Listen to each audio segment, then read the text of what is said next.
Hey, what's going on? Speed Gaming 3. This is Vishwants27. I am joined alongside my buddy Jack in this. What's up, Jack? How are you doing tonight? Doing good. How's about you? I am doing awesome. What are we providing for you as entertainment here on Speed Gaming 3? Well, it's Final Fantasy VI Worlds Collide, the open world Final Fantasy VI randomizer. We are doing Ultros League practice seeds. The Ultros League is our semi-competitive tiered league that we have running through the community. And what that means is that we have a certain set of settings. The objective of the Worlds Collide Final Fantasy Randomizer is right on your screen, is to beat Final Kefka. In order to do so, we need to recruit 6 characters and find 9 espers. We do start with 3 characters, so that means we have to recruit an additional 3 and then find 9 espers. One of the cool things about Worlds Collide is it comes with a concept called character creating. Which basically means that depending upon what characters you have in your party, depends on what world events or checks you could do in order to progress the game. Jack is answering some good questions in chat about cyan and green. In this particular flag set, you can see under Objective C, once you complete cyan's dream, if you have a character with the sword tech ability, you unlock every single sword tech. So in Worlds Collide, what's random? The bosses that you fight, their locations are random. The abilities that each character has is random. The 3 characters that you start with are random. The Esper spells that are taught and the bonuses are random. There's a whole lot of random going on in this game. It's a randomizer. It should be random. So with that being said, there's also random loot in chests, random items in shops. So what you usually see from runners is them dancing around the world to try and figure out what they have in terms of loot. There's chests in different towns. There's different shops that sell things. So depending upon what characters are going to have depends on where they can go. Anything else you want to add, Jack, before we get started on this particular race? Well, 11 and 14 add together pretty nicely to make a number. They do, but that would be a lot of characters and a lot of espers, huh? So one other thing here in the middle of the screen that you'll notice is a Kefka's Tower skip. So what that means is if either of our racers recruit 9 characters or get 12 espers, meaning they run into a lot of characters or they run into a lot of espers, what then happens is you could skip right to the statues at Kefka's Tower, so then it becomes more of like a boss gauntlet rush than the whole winding dungeon first half of what we usually see. So we've got 4 runners here. They are all very talented runners. They've all put up some great times so far in our Ultros League. So we'll see who gets to win this race. Predictions in chat now. Which team are you on? Are you Team Ficta? Are you Team Nobody War? Team Jexferox? Team Falcon Hit? Let me know in the chat. And it looks like we're off here. And away we go. So we've got a Lock Edgar Gogo start here. We've got jump and natural jump available, which is always nice. And there's a dance command there too, which is usually a little more awkward to use, but can be quite nice. Ooh, that one's good. So Falcon Hit did check the dances, and we have both Wombat and Wump, which are pretty good dances that will deal a lot of damage to a single target. Unfortunately, if the target's floating, it will miss. Oh, there's a Dragon Horn from Nobody War as well in the Returner's Hideout, and with the natural jumper, that means we're going to get a pogo seat here, Jack. For Nobody War, at least, yeah, but well, we do have both Ficta and Falcon Hit looting World of Balance Narsh for some reason. Jex, however, went to World of Ruin Narsh, where you can loot those same chests in addition to getting a lock-related check and possibly an unlockable Paladin shield. Yeah, so that is one of the check. The check didn't have any progression-related wards, but Jex picks up a Pearl Lance to go with the jumper. Yeah, The other so choice being an offering, so that's actually quite the dilemma of good items to pick from. yeah, I didn't see who the natural jumper was, if it was on Lock. I think Dance was actually, it was Boogie Down Lock, wasn't it? And our natural jumper was Edgar. So Edgar is a great natural jumper because he could naturally equip all of the best lances in the game, which give a 2 times damage multiplier whenever jumping. So that's definitely why Jexy chose the Pearl Lance over the offering there. Um, but yeah, normally if it was any other seed, I would bet 9 times out of 10 we'd see the offering there being chosen. What was Yeah. the cursed shield count? Did you happen to see? I missed it and looked the other way. It was 14 battles, so doable, but probably going to largely be ignored. Ficta elected to pick the offering, so Interesting. Ficta wanting some big physical damage later on down the road there, ideally.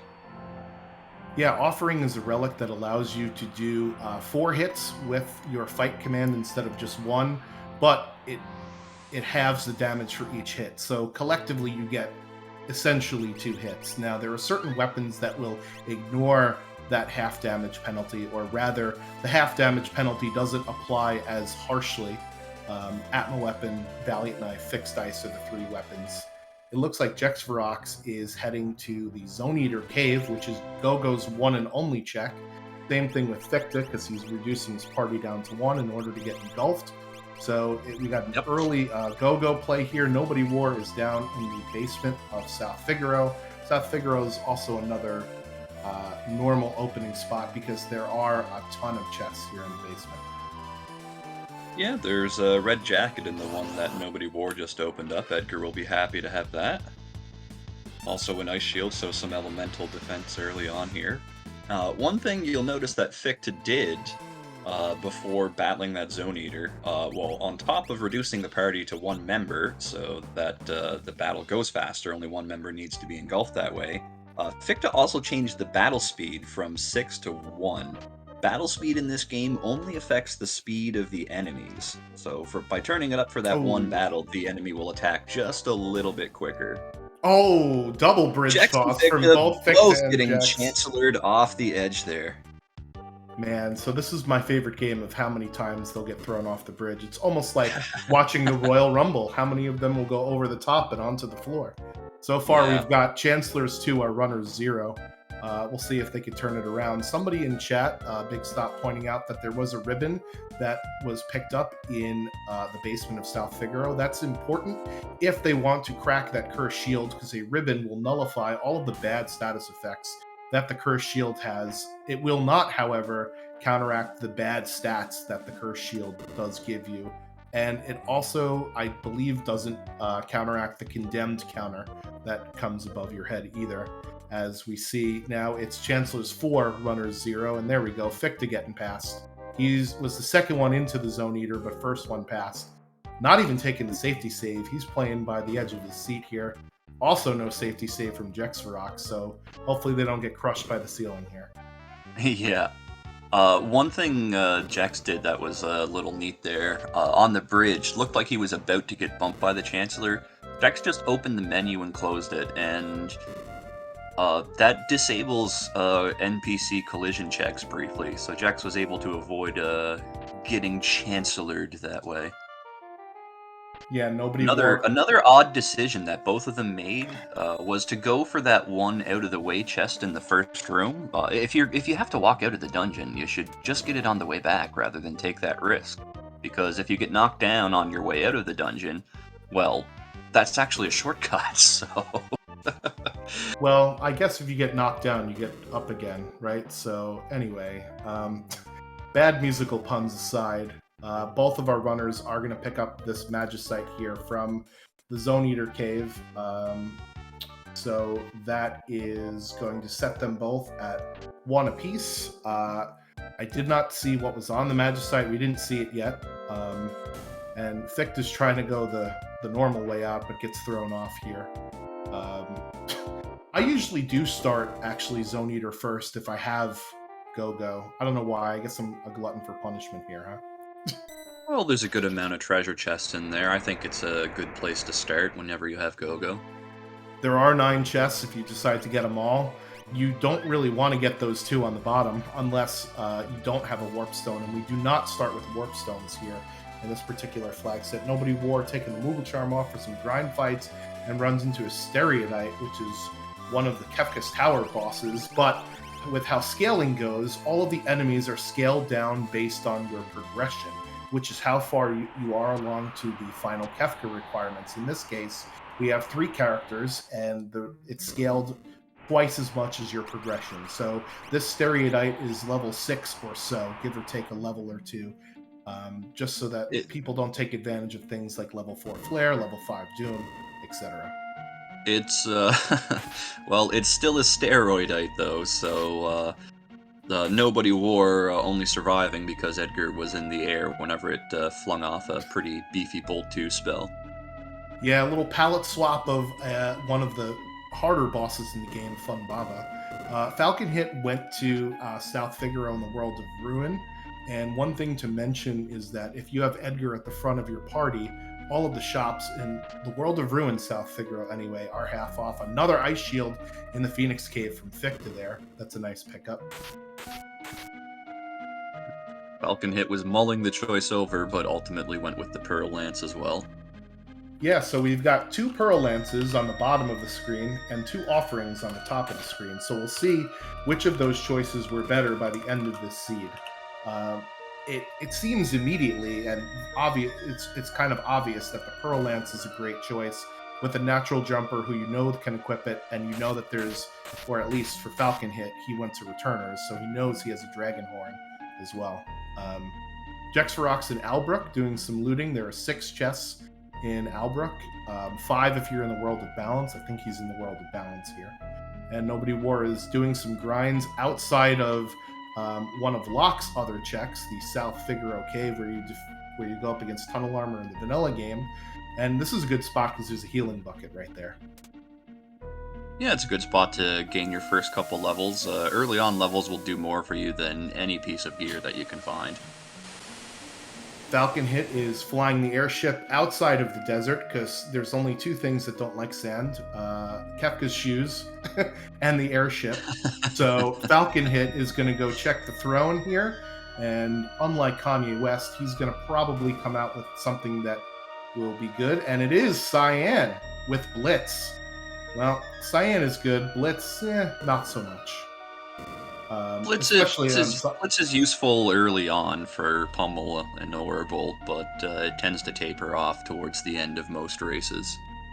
It's especially not great for Cyan, who is notorious low magic power, and most blitzes, aside from Pummel and the infamous Suplex, use your magic power.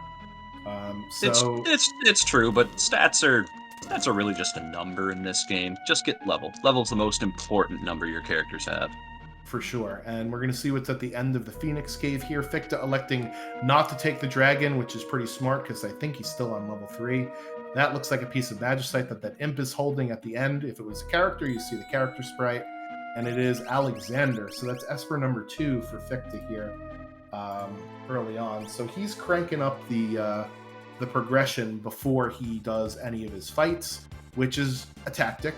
It means that the enemies that you fight are harder, yes, but it also means that they will grant you more XP when you defeat them. So it's a little bit of a give and take here. And finding that sweet spot is one of the hardest things about Worlds Collide. So Falcon Hit flying away from the castle, Ficta heading into the castle, so he'll get his Cyan as well here. So he'll be up to 4 characters and 2 Espers. So it looks like he's in the lead, but remember, he's still on level 3 and hasn't fought anything yet. On Nobody War's screen, it is the Tentacles at the South Figaro Cave. This is a awful fight to run into early in the game here, Jack. Yeah, definitely is. A couple of pretty good dance moves, though, will definitely help out, but on top of it being 4 targets that you have to defeat, the boss can also just straight up remove one of your characters for a while, and at this low level, that will be fatal. Yeah, so tentacles will do a straight 50 to 60 to 70 type damage on each second that they grab onto you. So at low levels with low health, that becomes deadly. At higher levels, it's not that big of a deal. Wump and Wombat getting heavy use here from Nobody War, which is great to see our runners dig into their bag of tricks for this. This is going to be a tough fight with Edgar trying to Edgar trying to Phoenix down the one tentacle. That's not going to work. Did it Yeah, accidentally miss miss menu, target? wrong target. Yeah. That's unfortunate. That's a waste of a turn here. And I hope he saved after all that grinding. Otherwise, that would be rough to lose all that grinding very early in the seed.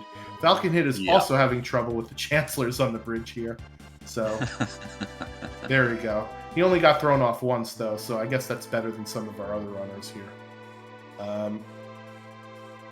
So what are some of the world events that we can do with this set of characters? Well, with Locke, we've seen all three of them. That's the Weapon Shop in Narsh, the Phoenix Cave, and now South Figaro Cave in the World of Balance, with Nobody War showing us. For Edgar, it's a trip down to where the tentacles are in the vanilla game, at the Engine Room, the Ancient Castle, and the Figaro Throne. And we've seen Gogo's Zone Eater as well.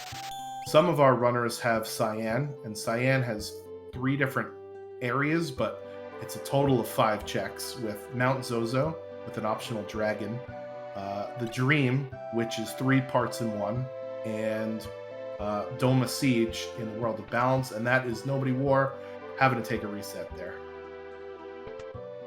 Yep, Tentacles, a bit much for a low-leveled party there. Yeah, not only that, it also is a giant time sink too, because not only do you only have 3 characters, you get one of them taken out right when they get seized, and that means that you're going to have a harder time defeating them. Unfortunately, he did not walk out the other way and save after doing the grind, so he's back at level 3, which is a bit of a setback there for him. Yeah. Didn't get immediately bolted by this steroidite this time, so perhaps some Wumps will be able to take care of it. Edgar there interrupted the turn order with his jump command, so jump does that. So that caused Gogo to mimic Edgar's jump instead of Locke's dance, which I'm sure was what Nobody War intended to do. Yep. Yeah, so jump will short circuit, I think, and will take place immediately. Then you have to wait about a turn or so for them to come down.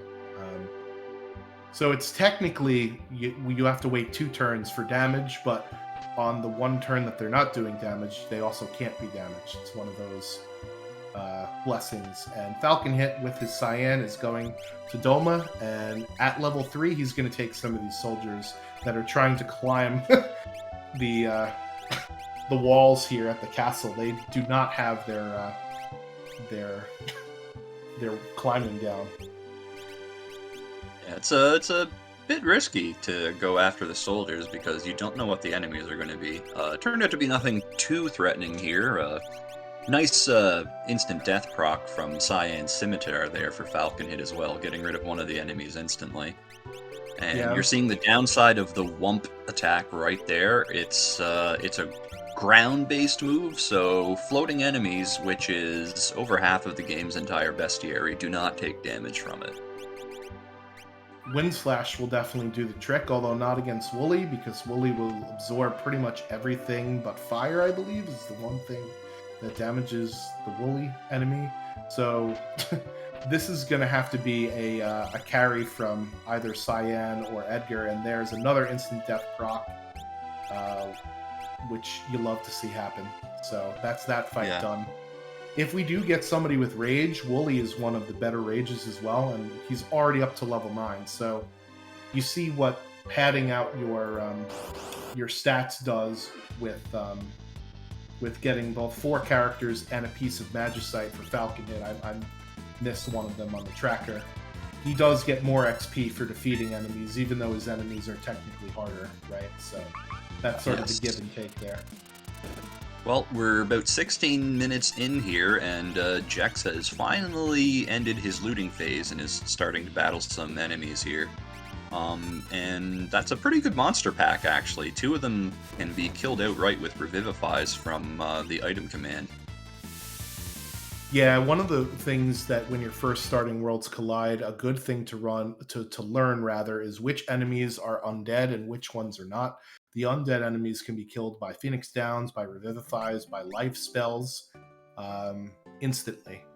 The downside is if you have a weapon that does do insta kills like the scimitar, if it does proc the instant death on an undead enemy, that means that they'll just come back to life with full health.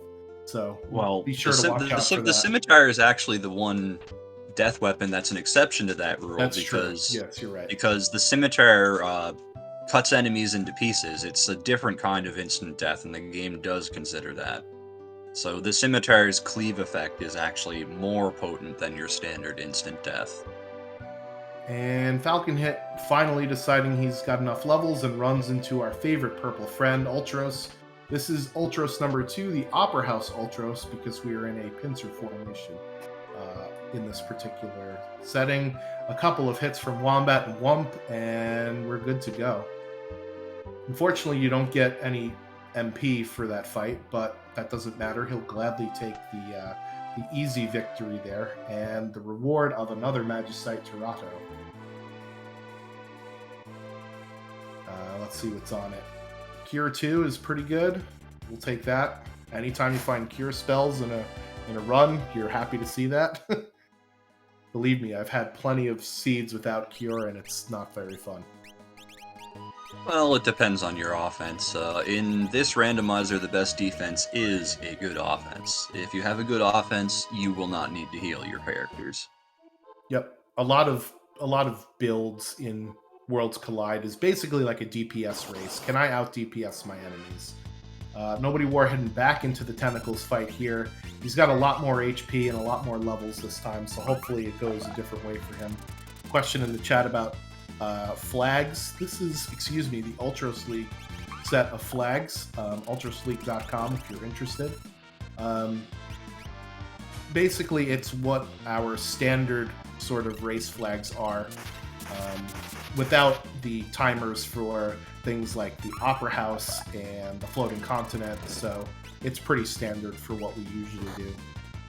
Jexy going Genji Glove on Gogo. That's an interesting strategy there. And Falcon Hit decided to attack Gogo with Cyan for some reason. Probably just a misclick.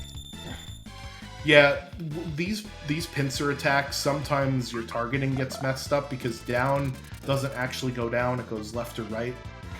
And it gets kind of annoying, and Nobody War getting through the tentacles on the second try.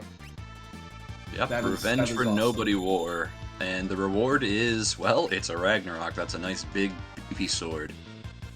Yeah, so and it's with not... Locke and Edgar in the party, you're guaranteed to have characters that can use it. Yeah, so the Dancing Thief will be probably no more with the Ragnarok in hand, although we might use it here and again. But that is what is considered a dead check. A dead check means we don't get our progression, either an Esper or a character, but a Ragnarok sword, one of the best items in the game, we'll gladly take one of those, as now we have an endgame build for one of our characters. So that's what our runners are trying to keep their eye on, is how could I defeat Kefka, what is the best way to do it, and how do I do it? So now we have a Pearl Lance with a jumper, we've got a Ragnarok, and we'll figure out the rest as we go along. And Nobody War forgot to take off the offering, so the special abilities from the Ragnarok, it's auto crit, don't trigger with the offering. So offering actually won't boost damage at all for Ragnarok or any other MP crit weapon. So Nobody War is basically taking 4 swings to do what they could with 1. A bit of a mistake there. Yeah, the only reason why you would ever put on an offering, and there's Realm at Edgar's check there. So we got to go down and defeat what's at the tentacle spot, and we'll grab a Realm. But if you don't have enough MP to do crits, that would be the only time to do it. And he's at a low enough level where he might not have enough MP, but generally, you would never ever put the offering on a weapon like a Ragnarok or a Lumina or something else that uses MP to do crits. Yes. We've got a Mount Zozo play here from Falcon Hit. There is an optional dragon here. I wonder if he takes the dragon. In this particular set of options, the dragons are skewed with the progression, so they're not at the insanely high levels that they are in the vanilla game. They will drop a lot of XP, plus 50 MP, plus their normal drop that you have when you defeat them, and it will also yield a high tier weapon. But again, this is an completely optional dragon. We'll see if he takes it. We got 2 more Doom Pastas on the left-hand side of our screens, and what is Nobody War fighting in the basement of Figaro Castle? It's an Air Force. Yeah. Pretty nasty boss, all things considered. Looks like Falcon Hit is going to see what dragon it is, at least here. Yep, taking the save before it. It is the Blue Dragon. A Blue Dragon. Blue Dragon is the tentacles and gets his Ragnarok. Very nice. Can throw that right on lock. Blue Dragon is the water dragon, and there's not a lot of things in this game that either repel water or absorb water. So this is normally not a fun fight. Weak to lightning. Air Force is also weak to lightning, but is a very nasty boss. It's actually my least favorite boss in the entire game. Somehow Wump and Wombat do hit Air Force. I guess it's not considered a flying enemy, even though it's a literal It's plane. a little wonky in this game whether an enemy is a flyer or not sometimes, but no, Air Force does not fly. Alright, that's interesting. Realm has Slot. It's a 4th character for Nobody War, but I'm pretty sure she will end up being replaced before too long. I completely missed what the dragon drop was from Falcon Hit. It is a high tier item. Maybe we'll see it. And it is Strago writing love letters. Grandpa, I didn't know you get down like that. Another Ragnarok, says the chat. Wow, we're getting swords falling out of the sky here. So Falcon Hit's already at 5 characters. Is nice. Falcon Hit already with 5 characters. We'll see if Strago makes the cut here. With slots, I like using slots, even through like the mid-game, but obviously you need something better for endgame. He's got health, and he's got pretty decent magic power at 38, so Strago will be replacing Gogo there in Falcon Hit's party. I'm not sure if I personally agree with that decision. Gogo can use any special command you find, and keeping him leveled up gives you a ton of options. But we're not the ones playing here. Yeah, it's one of those things where I love Gogo, especially in Seeds with Throw, or in Seeds with Blitz, if I can get up to level 44 to get Bum Rush. I don't know if that's what our runners are planning on doing. But Gogo has a lot of utility. When these Ultros League races, I find it's pretty rare to have a character above mid-30s by the time you've opened Kefka's Tower, so Bum Rush probably not on the table unless you go out of your way to grind. Yeah. Or if you find an experience egg along the way somewhere, right? Then it depends on if you want to put it on your character to level up. At the bottom, that is the Shiva Magicite for Nobody War. That's his first there. It's got Mute and Life 2 on it. Some decent spells. Mute is useful for the final boss. So that's playing the long game there. It is the White Dragon. Oh, speaking of Mute, also susceptible to Mute. Unfortunately, he's not going to learn it in time for this boss. This might be a nasty fight depending upon how many times he decides to cast Pearl. Yeah.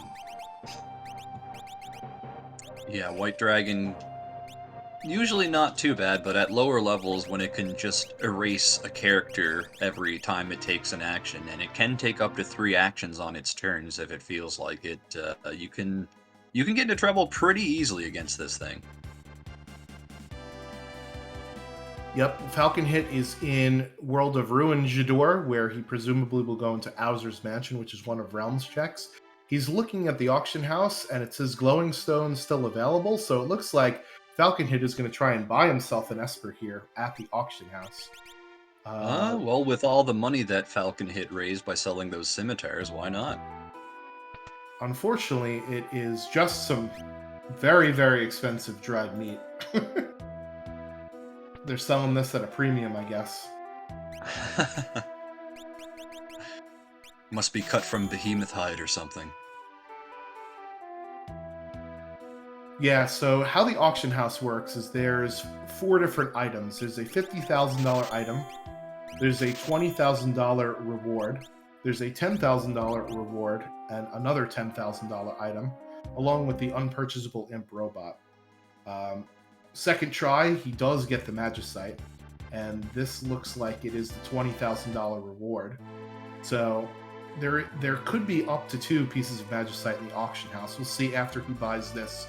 If he talks to the door person and they say glowing stone still available, there is a second Esper here in the auction house.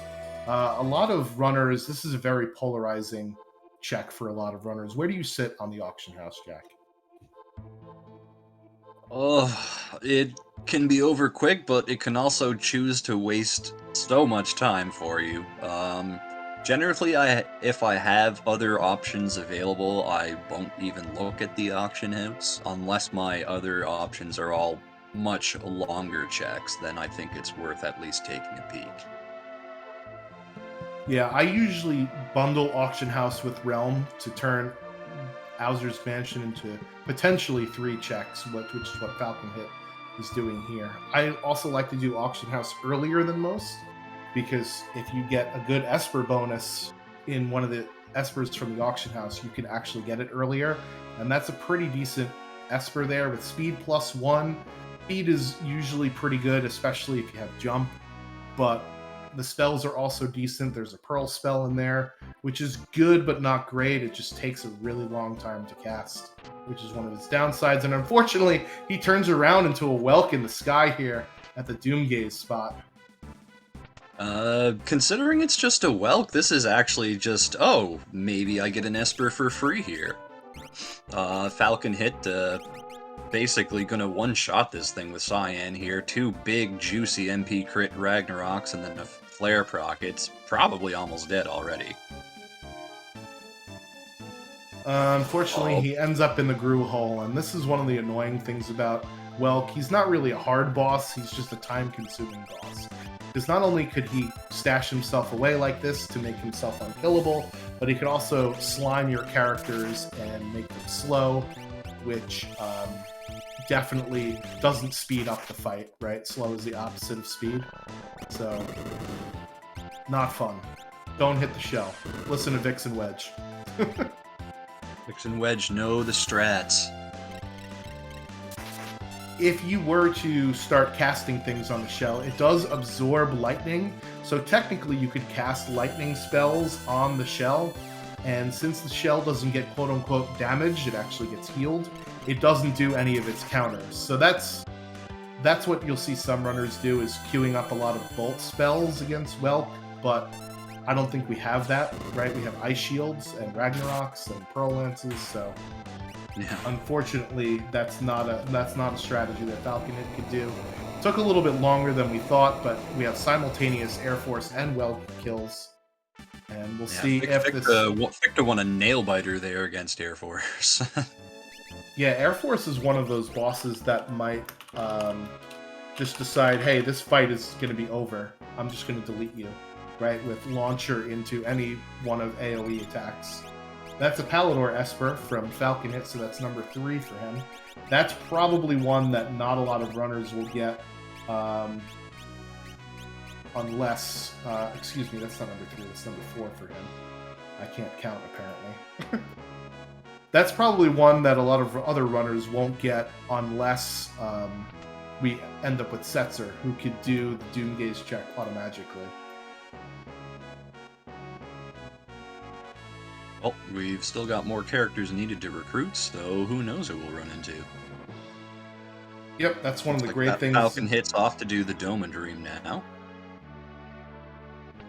Yeah, so the Dome of Dream is 3 different checks in one. The first and third parts of the check are only Esper or item, and since he needs Espers, this is a good good one. The second check is guaranteed progression, so that means it will be either a character or an Esper. So we'll see what he pulls out of the dream here. It looks like Falcon Hit isn't aware that you only need to find one of the kids in that little maze at the start to trigger the boss encounter, not both of them. So Falcon Hit, if you watch this back, that's 5 seconds you can save every time you do this dream. Well, I hate to be the actually guy, but we did change that with the pulling it out of beta into full release. You do need both of the kids now. Oh, that has been changed. Well, never mind me then. Jack has been playing this randomizer so long that sometimes he gets nostalgic for the good old days. Meanwhile, Ficta is burrowing underground, while Jex Verox is coming back from the underground area. Nobody War is in Owser's mansion, I believe, fighting the Flame Eater. Obviously weak to ice, which is great because that is what we have. We have ice shields. Pearl Lance, since it's actually Pearl Element, is going to do 0 damage to Flame Eater. Flame Eater nullifies rather all other elements other than water and ice. Will absorb fire, obviously, and that's a dead Flame Eater. Well, Wind Element also works on Flame Eater, though it's not weak to it. Oh, does it? That's interesting. I did not know that. Yeah. The vanilla game would be very, very difficult if it didn't, since you're basically meant to use Strago's Aqua Rake to kill that boss. Gotcha. Jex Verox wasn't sure if he wanted to purchase the Rust Rid to burst down the door here, but he shelled it out to the shady guy. Inside Owser's mansion, we get another Ragnarok, this time the Esper. It has a death spell on it, and not much else of note.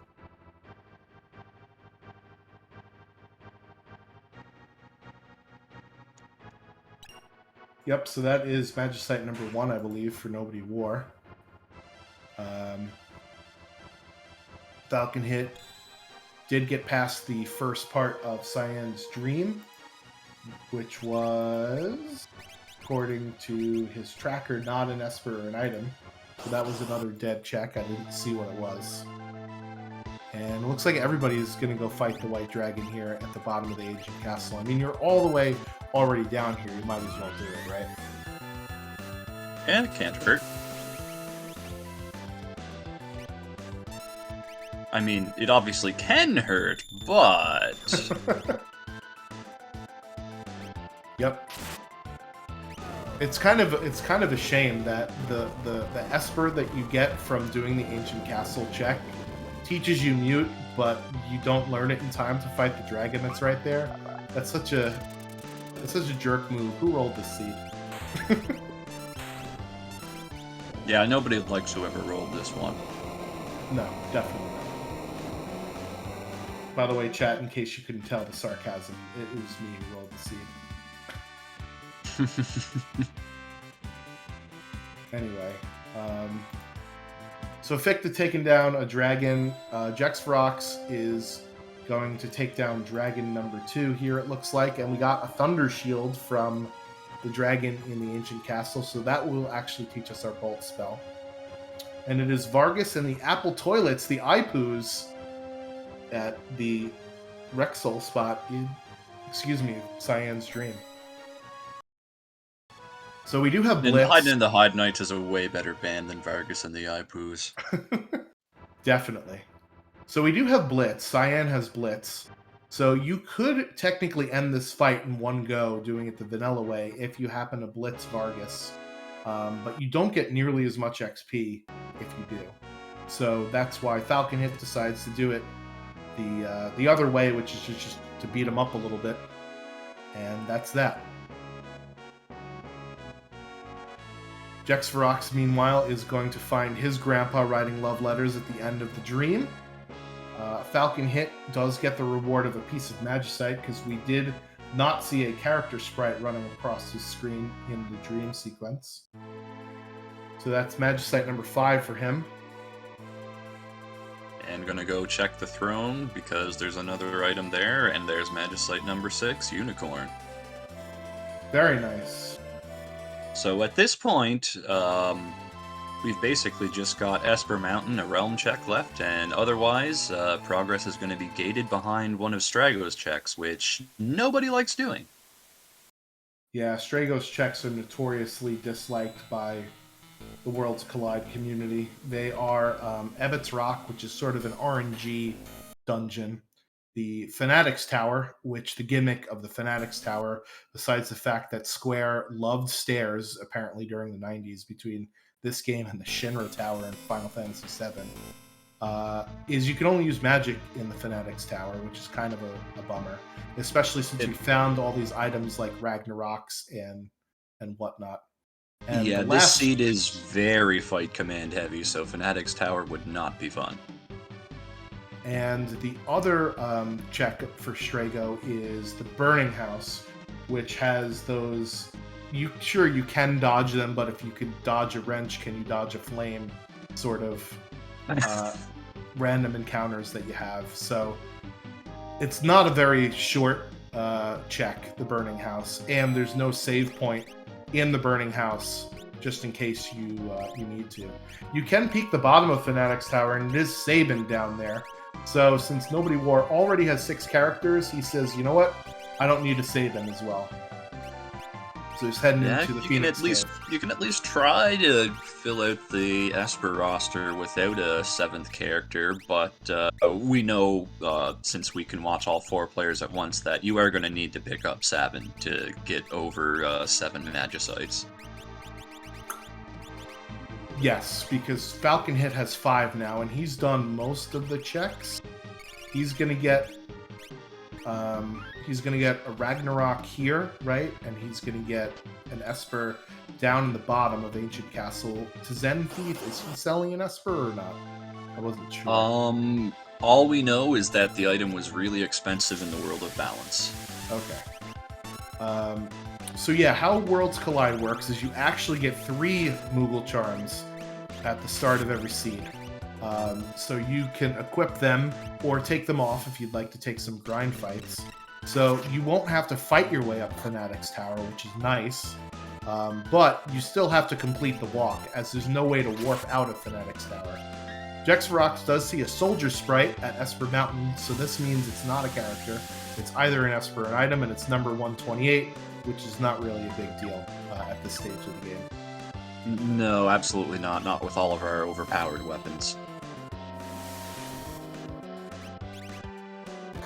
So many Ragnaroks. Oh, that's right. It's Realm at the bottom of this here. So Falcon Hit will get his character go mode the same way that most of our other runners do. As Ficta is going to pick up his 6th character at the end of Mount Zozo. Decides to leave Realm on the bench for the time being. I don't mind that decision, especially as you said, Jack. There's a lot of. This is a very physical offense build heavy seed versus a magical offense heavy seed. That is another Esper for Jexarox there as well. Sorry, go ahead.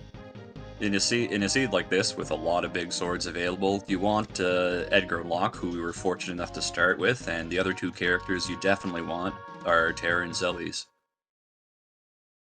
That would probably be the dream party for this setup, since there's Ragnaroks to go around for everyone, and Edgar's got his Pogo Stick Pearl Lance.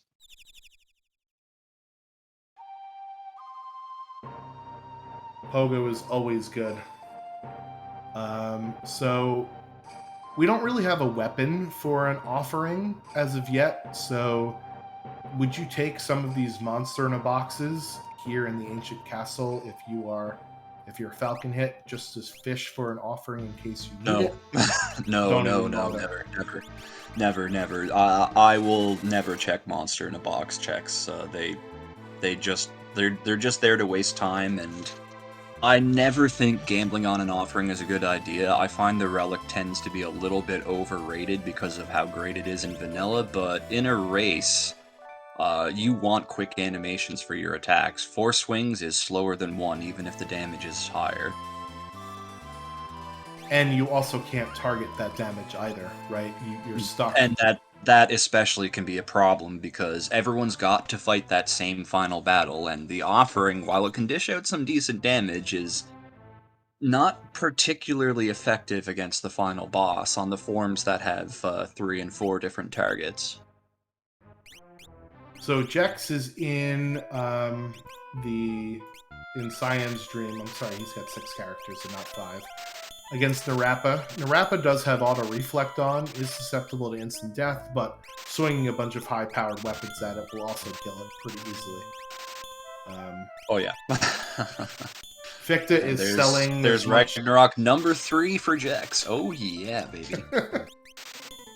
Ficta is selling everything in order to get to the magic number of, well, it should be 80,000 if you want to buy the stuff in the auction house. In the World of Ruin, which is where he is, if you buy an item in the auction house, it comes out of the pool. So that's what runners tend to do, is they tend to get either 80,000 to buy the first 3 things or 90,000 to buy all 4 things in order to take them out of the pool. I usually don't bother with the $10,000 item at the bottom. That just only increases your chances of getting an imp robot, which is never fun. Yeah, definitely not. That is a 1-minute time loss. Well, nobody wore Spanx and Octopus. Easy peasy lemon squeezy.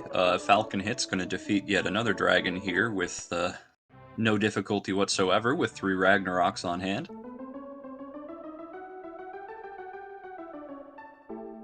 He gets Toronto Magicite there, bringing him up to 6 and 4. Ficta finds Zone Seek in the auction house. That's going to bring him up to 6 and 5. And he's doing this again before going into Owser's Mansion, so he's going to get Esper number 6 here. After, obviously, defeating the boss at Owser's Mansion. Another dragon down for Falcon Hit. That's number 2 for him, I believe. Yep, that's what that looks like. And while the runners are kind of tracing each other's steps, trying to avoid the fact that they have to go get Sabin at the Fanatics Tower, fs6wc.com is our website where we have guides to kind of show you how to play the game, as well as a link to our Discord where we don't bite. You can come in and jump in and hang out with us if you want to hang out with us. We do races every Wednesday, 8 p.m. Eastern Time here on the SpeedGaming family of networks, so definitely stay tuned for another race next week here. And I think that's all of the plugs I've got for now. ultrasleague.com is for our semi-competitive league that we're running. It's been a lot of fun so far. We're into week 1. Out of the 8-week first season, and we'll see where we stand after all of them. Falcon Hit running into Pugs as a monster in a box. They each have a 1/8 chance of dropping a Minerva, which is one of the best pieces of gear in the game, but he decides it's not worth fighting. Yeah. So in the randomizer, in this particular set of options, there is a 33% chance to equip something that a character could not equip in the vanilla game. And with his party construction, the only people that could wear Minervas, I believe, are Celeste and Terra. I don't know if Realm can or not. I don't quite remember.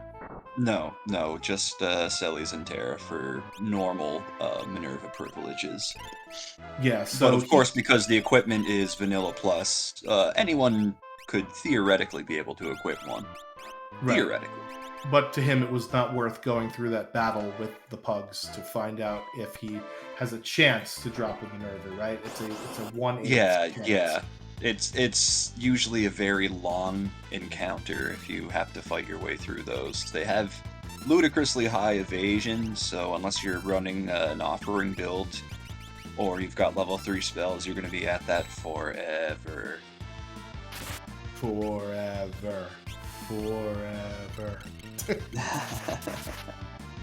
I'm glad somebody got that reference.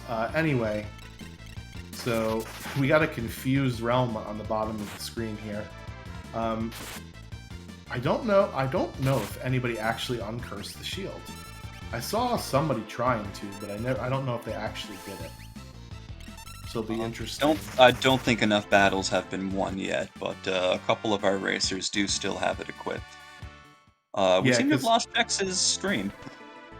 yeah, his stream is back up on his Twitch, but maybe, it just has to be refreshed on our end. So I am keeping the tracker up to date for him. He does have 6 Espers and 6 characters. He's heading through Bowser's Mansion now, so he's basically where Ficta is. So if you watch Ficta's screen, it's pretty much the same thing that's going on Jexy's screen. Falcon Hit Oh, is back in the World of Ruin, South Figaro. He might be looking to buy something.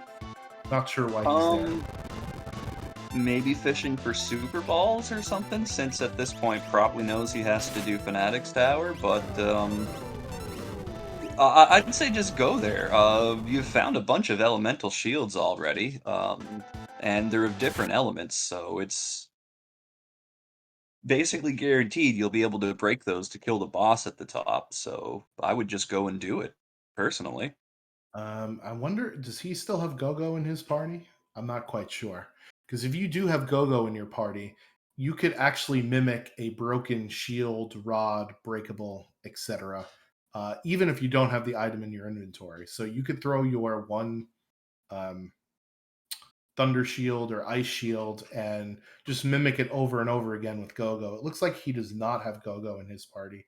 So maybe that's not a good idea to bring to do that for him. But again, if you've already learned your spells that it teaches you, right? It'll teach a tier 2 version of whatever element. So Ice Shields will teach Ice 2, Thunder Shields will teach Bolt 2. If you've already learned the spells, you can kind of break the shields at that point. That's one way to look at it. You can just break the shield anytime you want. Breaking the shield early in the game to speed up a boss fight is often a great choice. Yep, speed is the name of the game. So this is speed gaming after all, right? So Yeah. the fastest way wins. Yeah. That's usually what Well, happens. it looks like Falcon Hit, with that fortuitous flying Welkin counter, is going to try to somehow accumulate 9 Espers without doing Fanatic's Tower, so we'll see how this goes for them. Well, there is the Tritalk spot that is open to everybody. It's not character gated, and it will only reward an Esper or an item. So he's hoping to get an Esper out of that. And then we haven't seen the Burning House, so maybe he goes there. Um, Also unsure if to Zen Thief is an Esper or an item. So he could get a Esper or item out of that. So there, so we're saying there's a chance, right? Who knows though? I think at this point, Sabin has 5 different checks, and it's more. Maybe is it faster to spend the minute or two walking up and down the tower to get Sabin to do 2 fast checks versus walking all the way up World of Ruin Narsh and then walking all the way through the Burning House, right? Those are the questions that you have to think about on the fly here. Genji Yeah. Glove is the drop from that dragon. That's dragon number 3 for Falcon Hit. And as a reminder, dragons do count towards progression. So every time you defeat a dragon, yes, you get a lot of XP, but also the enemies, they go up in levels as well. Well, we've got a Nifrit Shiva battle here at the top of Narsh for Falcon Hit. Yep, considering we have Ice 2, I'm assuming we're not going to see a Shiva appearance, but who knows? Stranger things have happened. Ifrit is weak to ice, Shiva is weak to fire. So hopefully, oh, we do have fire too as well on some of these. And there it is. That is Ifrit down on Falcon Hit, and we'll see whether or not this gamble paid off for an Esper. Meanwhile, Nobody War is in the where did we find Vargas? I forget now. Was it Esper Mountain? I believe it was Esper Mountain. It is an Atma weapon at the Tritok Cliff, so that is not an Esper, unfortunately. No. That means that he's going to have to try a different route here. Yeah. But Atma Weapon, another perfectly viable endgame sword there. That is a decent weapon with an offering. Offering will have the damage that an Atma weapon gives, but the Atma weapon's bonus of multiplying your level to give it additional damage will offset a bit of the detriment that the offering has. More importantly, it ignores defense. Yeah, that is correct. So that's the more important part. The unfortunate part is you have to be in the front row, and it does give you a penalty for the HP that you're missing, which is sort of annoying. But alas, it is a 255 battle power weapon, so it's one of the most powerful weapons in the game. Plus, it gives you extra damage based on what level you are. Falcon Hit did not do Esper Mountain yet, and this will be a piece of Magicite, as Nobody War gets Magicite's number 6 and 7 there. Jex Ferox, who we're trying to get his stream back, or at least I think we are, he actually just pulled Esper number 9 out of somewhere. Let me look at his tracker. He pulled it out of the auction house. Yeah, so he didn't have to go do any of Stray Ghost checks to get to 9 pieces of Magicite. He bought the Tizen Thief, so that must have been an Esper as well. So there is a path through this seed without having to get Sabin. It's just one that's quite annoying because you have to do both the auction house and the Tizen Thief. Meanwhile, Ficta is back. Yay! Welcome back, Ficta. Finishing up Cyan's Dream here, so he'll have piece of Magicite 6 and or 7 and 8 rather, once he's done here. Yeah. Nobody War heading into the auction house. Yeah, so it's 52,000 in the World of Balance for that glowing stone. That's pretty pricey, but we got a bunch of stuff that we don't need we could sell, so let the fire sale begin. Yeah, absolutely. Tiger Fang's gone. That'll probably do it on its own. Yep. Tiger Fangs is a good stat stick when it comes to giving you boost in things like strength and magic, but what's more important is getting your requirements to beat the game, and that's what Falcon Hit just did right there with that Esper at Esper Mountain, aptly named, and that other Esper there at the Zen Thief. Nobody War is looking to buy himself an Esper, and after going through Hauser's Mansion, he'll have his go mode as well. So this is a pretty tight race here. We're going to be all in the tower at around the same time. Yeah. Should be fairly close between everyone here. Looks like Falcon Hit's gonna go take another dragon there. I guess really want some extra levels. I'd say low 30s with Ragnaroks is probably fine for Kefka's Tower, since you should gain a couple levels on the way to the final boss as well. Yep, so Jex Ferox just took out the dragon at the Opera House, which is what we'll see over on Falcon Hit's screen. I won't spoil the reward, but it is a juicy one.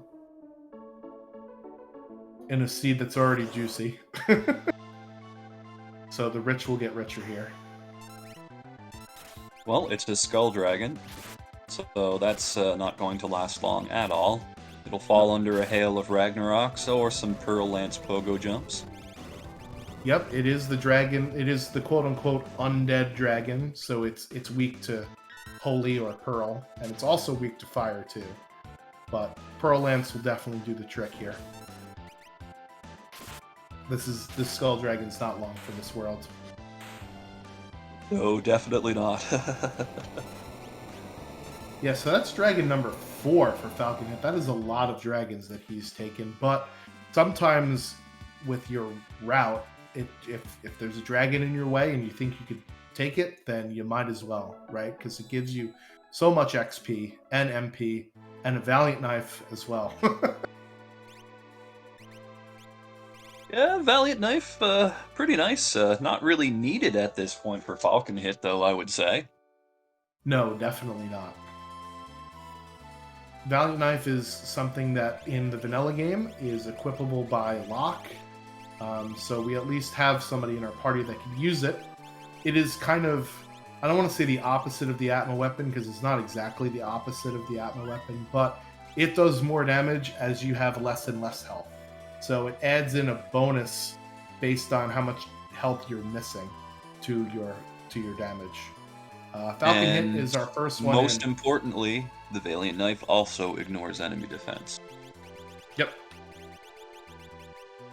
There are a few items in the game that ignore defense. The Valiant Knife, the Atma weapon, and a couple of others. Fixed Ice will also do it, but that's very, very slow. But ignoring defense is super duper important because there are a lot of enemies in this game that have really wacky stats. Yeah. Defense stats work exponentially in this game to the point where the more of it you have, the more significant a few extra points becomes. Yep, so just as an update, Jex Varrock's also in Kefka's Tower. I think we're trying to get him back. He's actually about neck and neck with Falcon Hit now. Looking at his stream here. Pretty close stuff. Nobody War won't be too far behind, assuming the auction house goes well.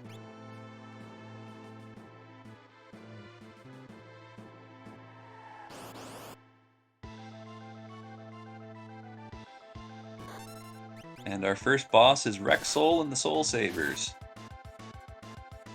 This shouldn't be any issue for Falcon Hit whatsoever with Cyan's Ragnaroks.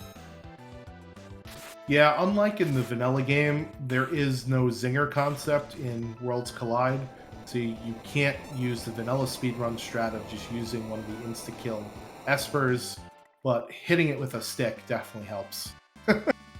It's got weak physical defense, and it's got very high magic defense.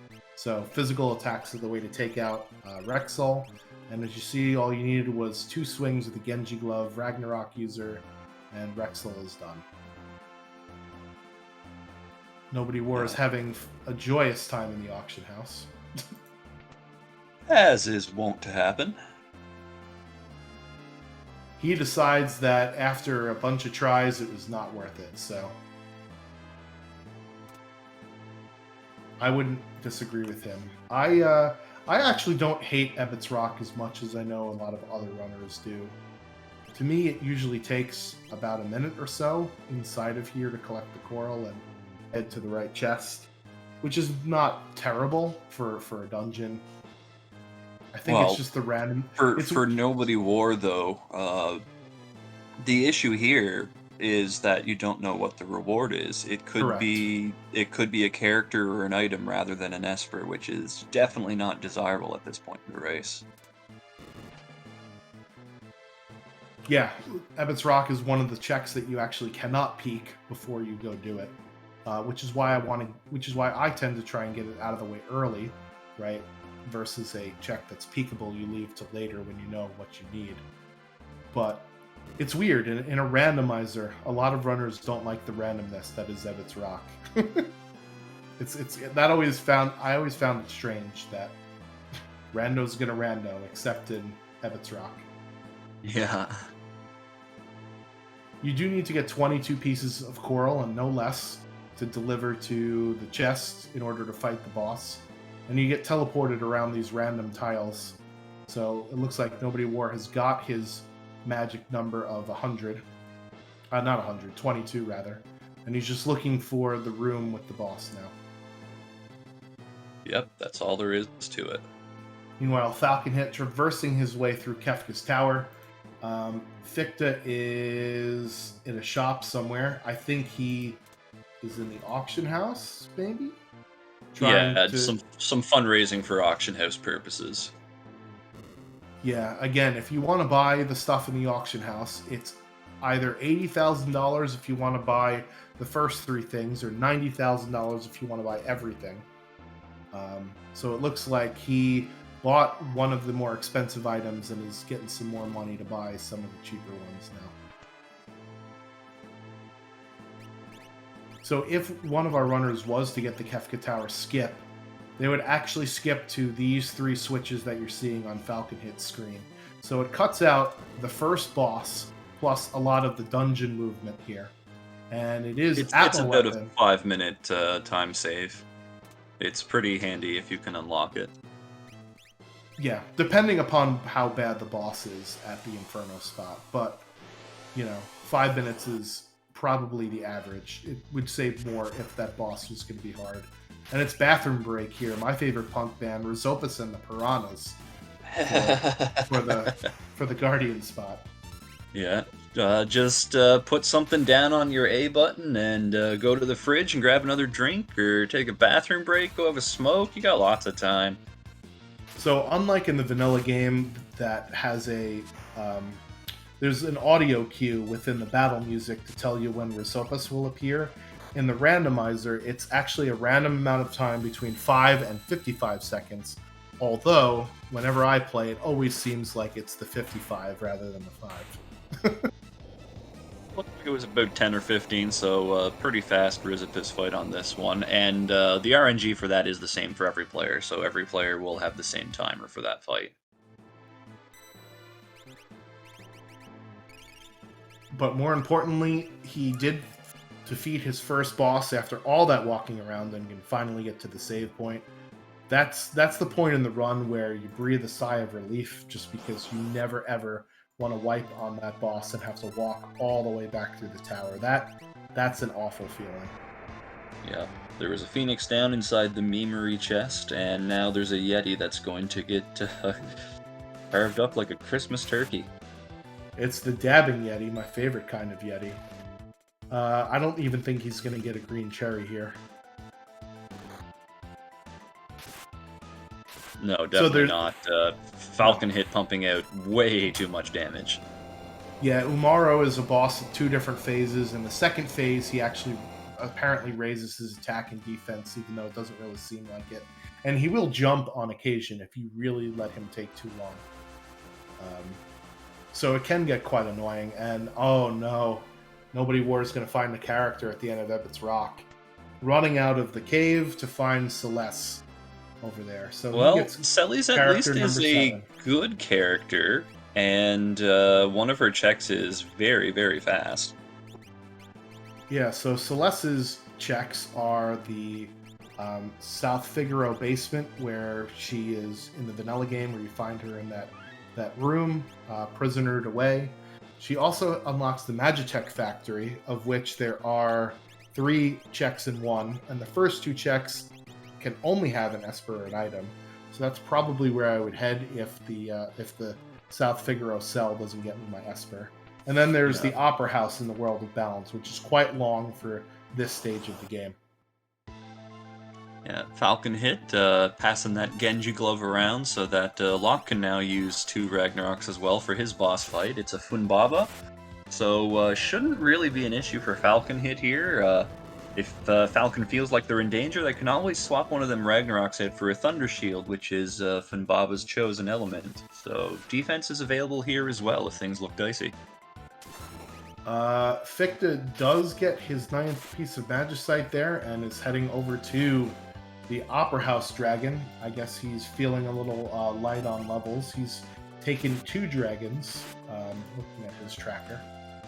So this will be dragon number 3 for him. He'll get that Valiant Knife. Whether or not he decides to equip it is a different story. Nobody War is doing... Well, I think Ficta would use Valiant Knife, because remember, the 2 racers at the top of the screen picked the offering over the Pearl Lance early.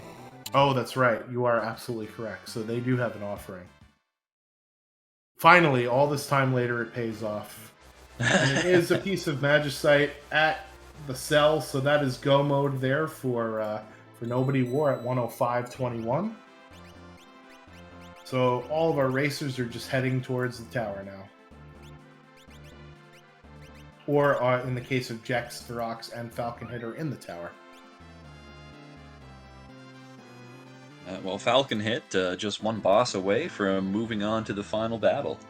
On pace for a pretty blazing fast time here. Has an outside shot at under 80 minutes. Well, he's got one more statue here. Ooh, it's Doomgaze. This will take a while. Yeah, And it'll this take is even a longer. Oh, roadblock. oh no. So So I instant already have. reset for Falcon Hit there. So I think what Falcon Hit's going to do here is just take a random battle with that other team to get Strago's level off a multiple of 5, and then try again, perhaps. Yep. So it's funny. In my notes, I have for Falcon Hit Doomgaze, and now I have to write Doomgaze a second time.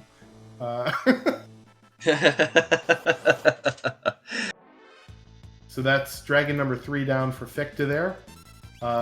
And there is a dinosaur on the screen.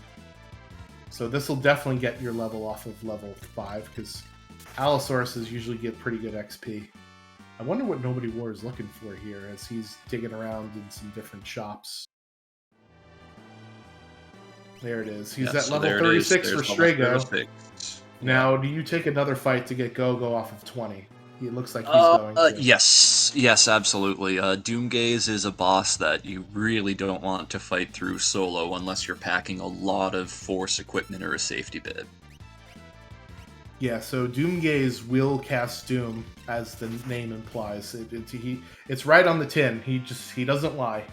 So Doomgaze will cast Doom on your characters, and if you're left with only one of them standing, that could kind of be a problem here. So he is going to put the Moogle Charm back on, and he's going to save so he doesn't lose all the grinding in case he accidentally ends up getting defeated again. Nobody War is in the tower here. Now, finally, 107 rather, 140. Alright, so it'll be attempt number 2 against Doomgaze here for Falcon Hit. Opening move is not going to remove either of his characters, so we'll try to get to work. And it's going to be Merton. I hope he put some sort of shield on Gogo. The shields are just all over the place this seed. Remember, we found 2 ice shields in the first 3 minutes, and the Pearl Dragon dropped a Thunder Shield as well, which is immune to wind, which is great for Merton's dual nature. So as you can see here, it's not damaging either of Falcon Hit's characters while doing an absurd amount of damage to the boss. Yep. Strago unfortunately gets hit by that Doom spell there, so we're going to have to get him up real quick here. Yeah, that is not Mog. Ooh, and that's another. I thought it was Thunder Shield on Gogo, not Ice Shield. So that Ice Elemental Storm attack taking care of Gogo there. Bad luck for Falcon Hit there. Yeah, Gonna have to try it again. That gives Nobody War a chance to catch up here, and well, Ficta and Jex as well, even though we can't really see where they are due to some technical difficulties right at this moment. Yeah, let's see if third time's a charm here for Falcon Hit. So that is actually Strago. That's not Mog. He is wearing a Moogle suit. So, question for you, Jack. Do you think the Moogle suit is made of real Moogle, or do you think it's sort of like a faux Moogle? Like, is this a Tauntaun situation we got going on here, or you think it's a fake? It's almost not worth thinking about there, bud. He's rocking some good cosplay there. That's Strago. We'll leave it at that. That sounds a lot better. Yeah. Well, here we've got Nobody War fighting Rexel and the Soul Sabers, and you can see that absurd magic defense coming into play there, as trying to use magical attacks to take down Rexel here, not really going to make for a quick fight there. I know Realm's not known as a physical attacker, but in this case, you'd be best off just putting whatever the strongest battle power weapon is that you have on and swinging away. It's going to do more damage than that 1k from Bolt 3. Very nice. So that is Doomgaze down. Third time was the charm there for Falcon Hit, and he's ready to take on his final Kefka. Yeah, and I don't think there'll be any issues there. Got double Ragnaroks, a Ragnarok, a Pearl Lance Jumper, a Merton caster. It should be a pretty quick final battle, all things considered.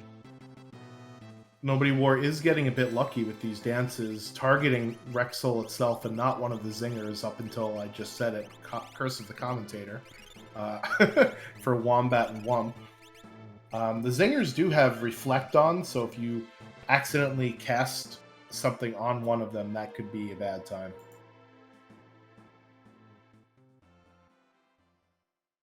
It's going to take a dirt nap there. So Nobody War going to have to use a Phoenix down to get him or her back up. Yeah, so that's 111 and change for Falcon hit on the statues there. So that was a can I math? 16-minute Kefka's Tower for him. Not too bad, all things considered, right? Because the first part is usually 5 minutes, and the second part is usually about, another 7 or 8 minutes. So the It depends on the bosses you encounter, yeah. Right, the Doomgaze spots. The good thing was the battles were over very quickly versus being long and drawn out and then dying, right? So final battle beginning here for Falcon hit. Gonna open straight up with some big attacks. Axone, assuming it connects, will kill the right arm of the boss instantly, and it does. So that's one part down already for Falcon hit. And using fire magic on the face, that is its weakness. Yeah, so for the final boss, it's 4 different tiers. In this first tier, there's a certain order of operations you want to do. You want to kill the head and the long arm so that they're not alive last, because they have nasty death counters. Whereas that other arm that's got like a fist does not have a death counter, so that's the one that runners will leave for last. So that's why you see the instant death and then the fire. It's better to get countered with a standard physical attack than up to 3 shockwaves or a party-wiping strength quake. Yeah, because at this point in the race, nobody is rocking Gaia gear or floats or anything like that. I mean, no, definitely not. Yeah, Earth Elemental is extremely rare in this game, so you really, outside of a niche situation, you won't really see a runner be prepared for Earth damage. So Nobody War is going to fight this Dirt Durgan here, which, despite being an Earth Elemental enemy, does float.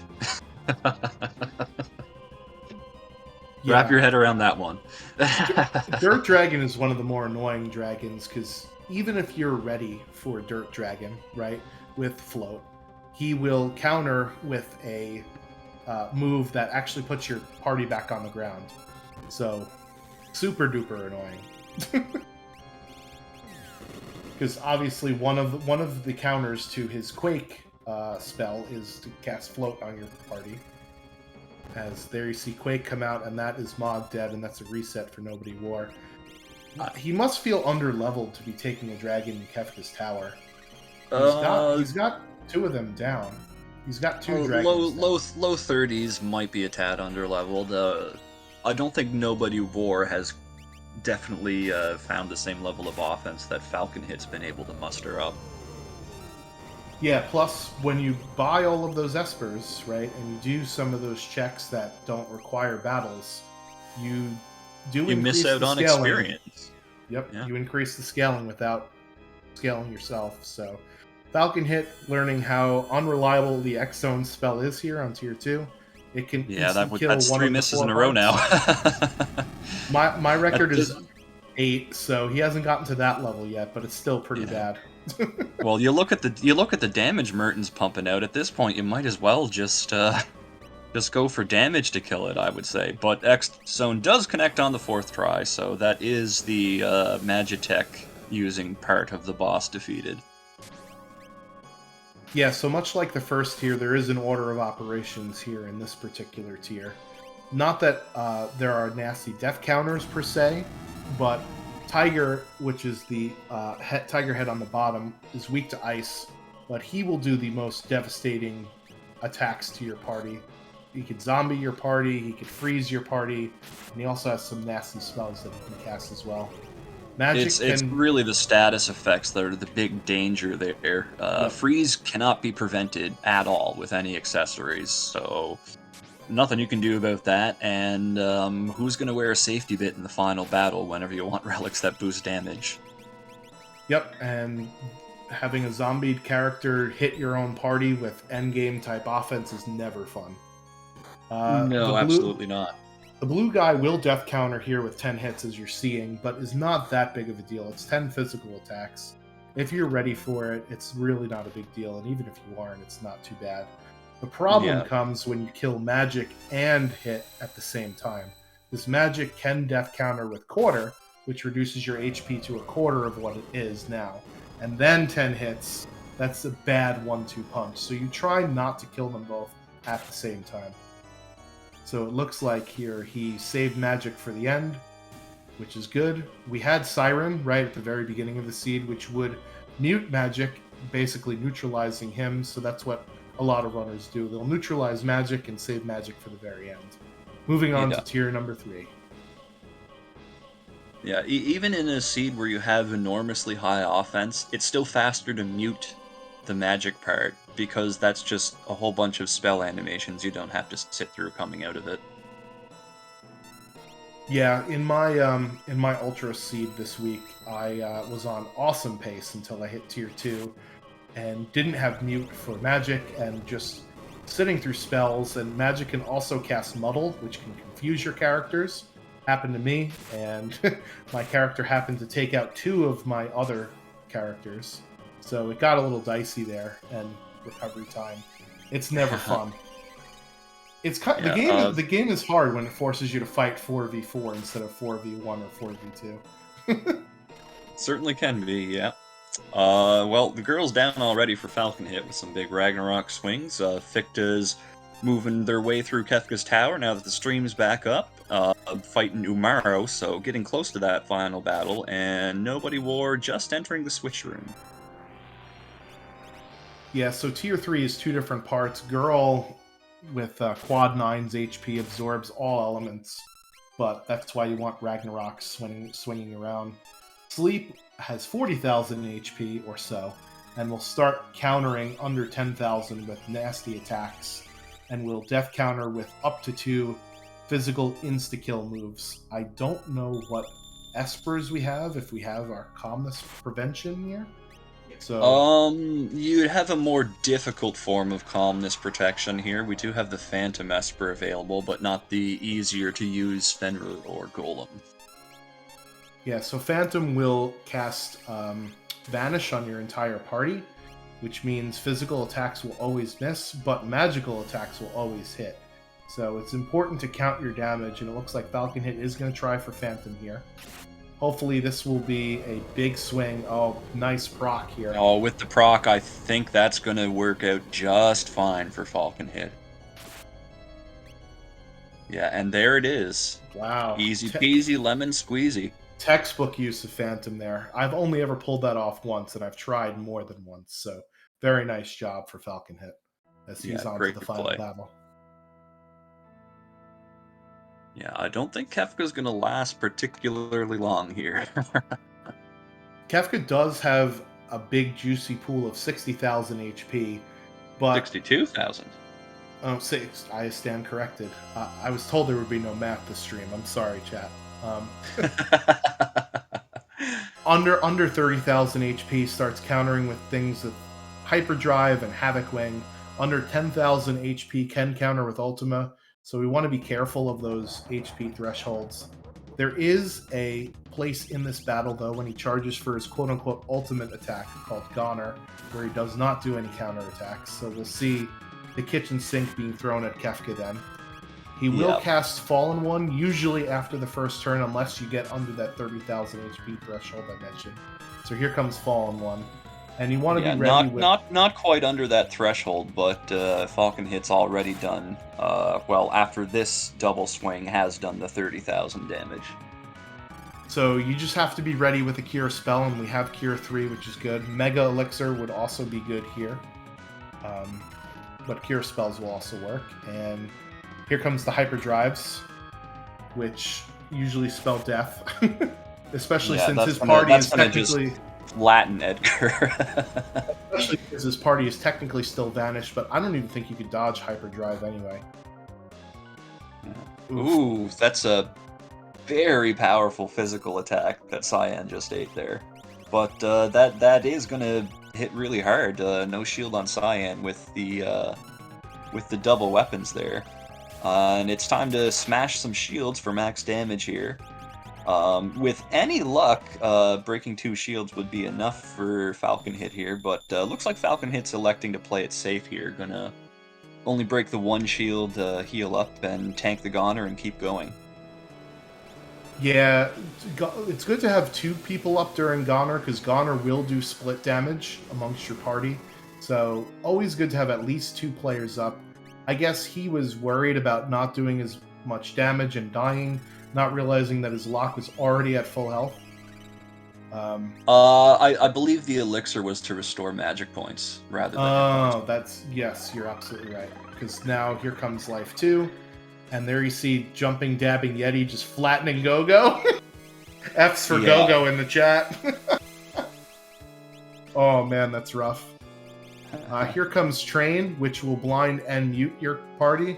And unlike in vanilla, we did fix the evade bug. So blind actually counts. Even with a Genji glove, blind still affects it. With an offering always hits. And Illumina's always hit. So Illumina doesn't matter about blind, but Genji glove does matter. Oof. An unfortunate miss there from Falcon Hit. Kefka does actually have evade that will allow him to dodge physical attack on occasion there. But I think that broken Pearl Rod is going to do it. So there it is. There's victory in your first place finisher, Falcon Hit, with a time of 1 hour, 22 minutes, and 39 seconds. Very nice time. GG's to Falcon Hit. All right. Awesome job. That is a really good time. Any under 130 on this set of flags is a very good time. I think Ficta ran into the Doomgaze problem that our other 2 runners ran into. So that's why he's grinding levels right outside of this statue here.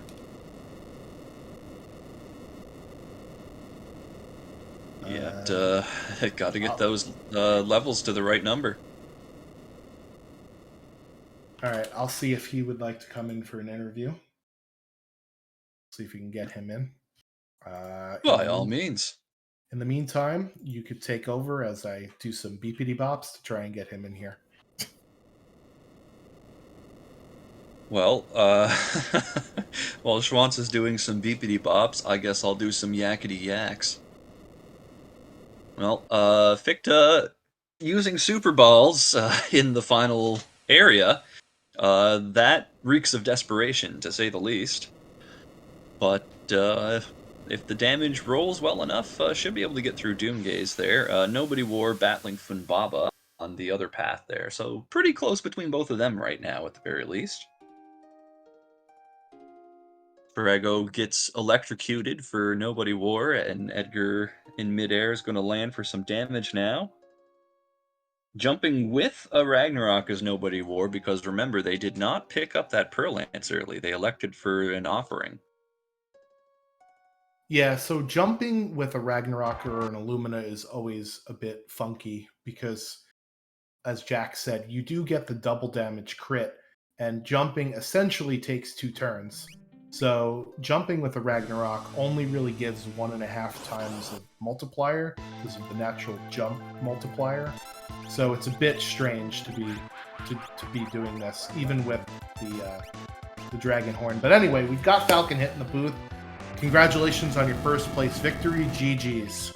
GG, thank you. You know, when you're going for a good time and then Doomgaze goes and trolls you. Yeah, I have Doomgaze in my notes twice. First, you ran into Doomgaze in the sky for an Esper, and then you ran into the Doomgaze statue twice. So the first Doomgaze was fine because it was just Welk, and even though he did go in the Gruul hole once, you did manage to eke that out. And it was an Esper that nobody else got, which is great. But then, of course, the Doom statue at the end really slowed you down there. Yeah, it was just like a whole thing where I'm like, oh, I can totally kill Doom, yes, but I need this instant death not to land, right? Because on the first go, Strago died, and that's just like a non-starter. Yep. It would just be too slow. And then on the second low, it was late, but I got like I was inputting inputs too fast. Draco got doomed, and then I got like counter hit into Storm, and I was just like, oh, that's unfortunate. Yeah, so let's go all the way back to the beginning of the seed.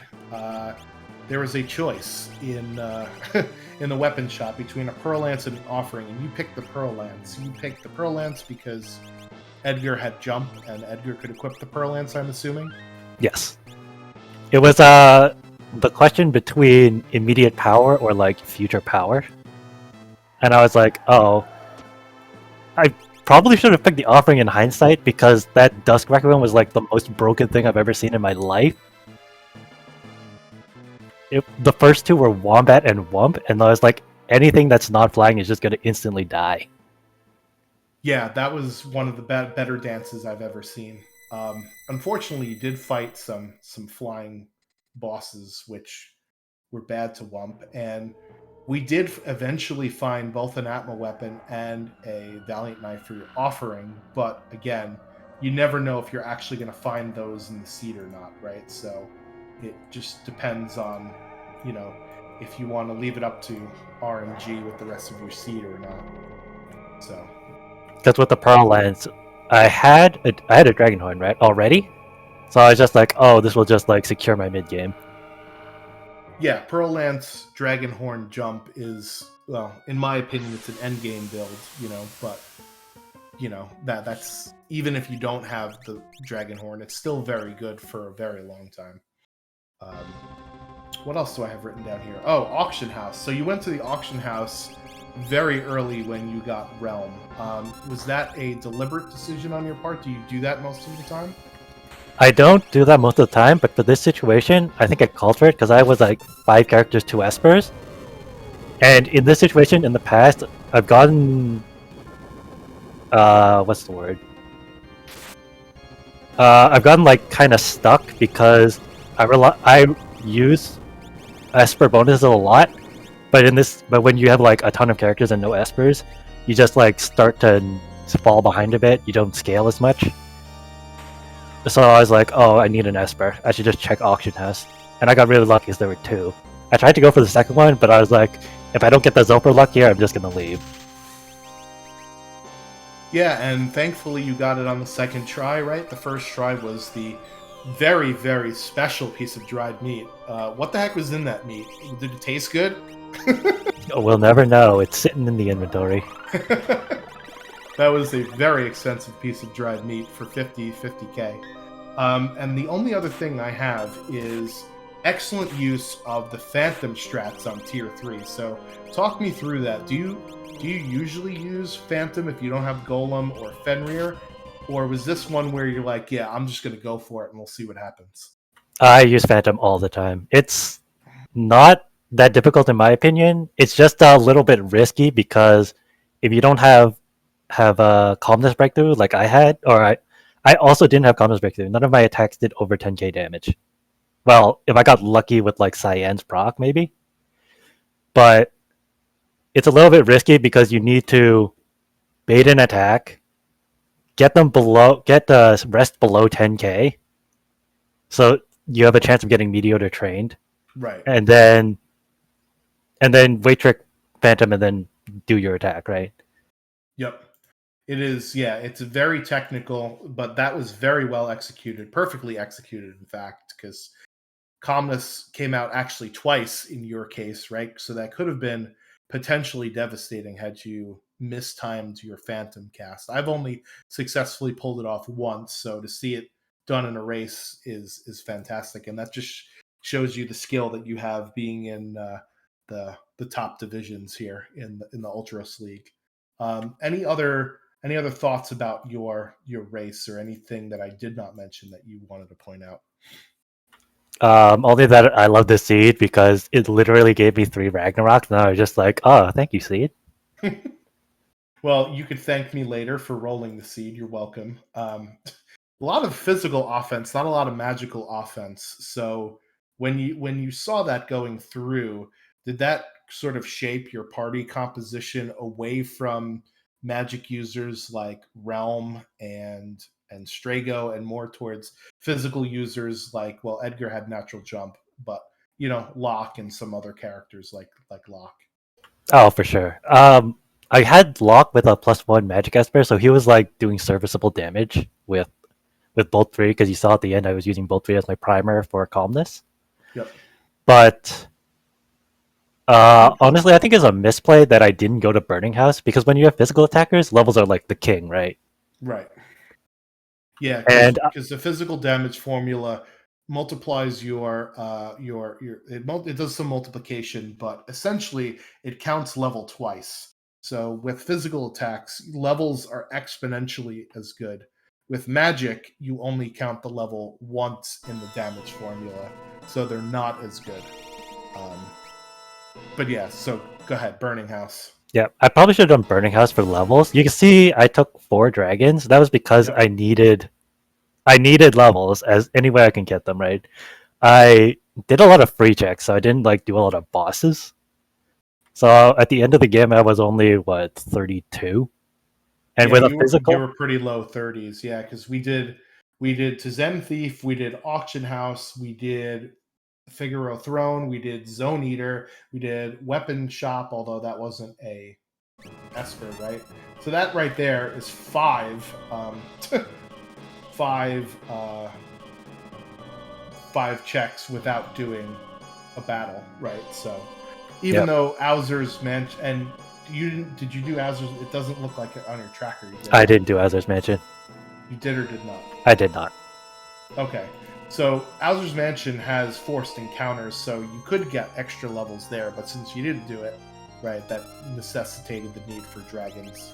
4 is a lot of dragons. Were you worried about how high the enemies were going to be with 4 dragons? No, because with a physical attacker, right, you will scale the opponent. That's just the truth of the Worlds Collide. If you're physical attacking and you have levels, you will just unscale the opponent. It doesn't matter what like they throw at you. I had good elemental protection, right? I had 2 shields, Minerva. Yep. So I didn't really care about about spellcasts. So I was just like, I'm just gonna outscale them. It doesn't matter. Excellent. Well, I don't know if Jack is back. His microphone is unmuted, so I'm assuming he's back. Welcome back if you are, Jack. You got any questions or praise for Falcon Hit before we let him go? I think we're good. Oh, I nice. have left Jack speechless. This is an honor for me. So yeah, thanks Falcon Hit for allowing us to restream you. And again, awesome time. Congratulations. And we will talk to you on the next one. Thank you. All right. Catch you later.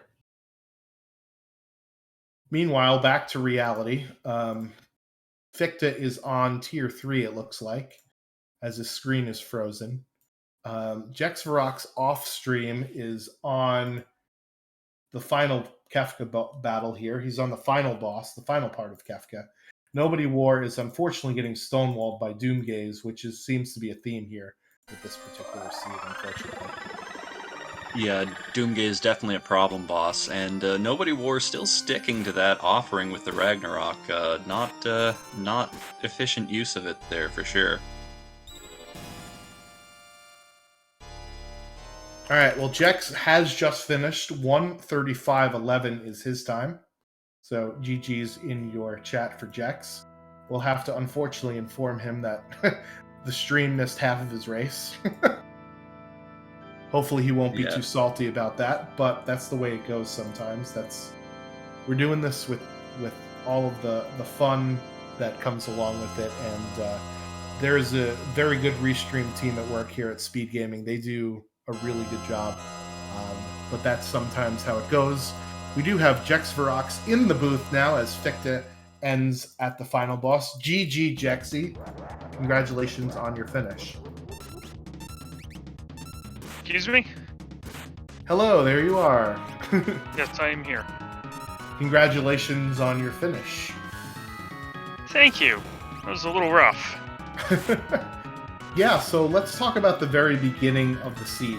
You chose the Pearl Lance over the Offering.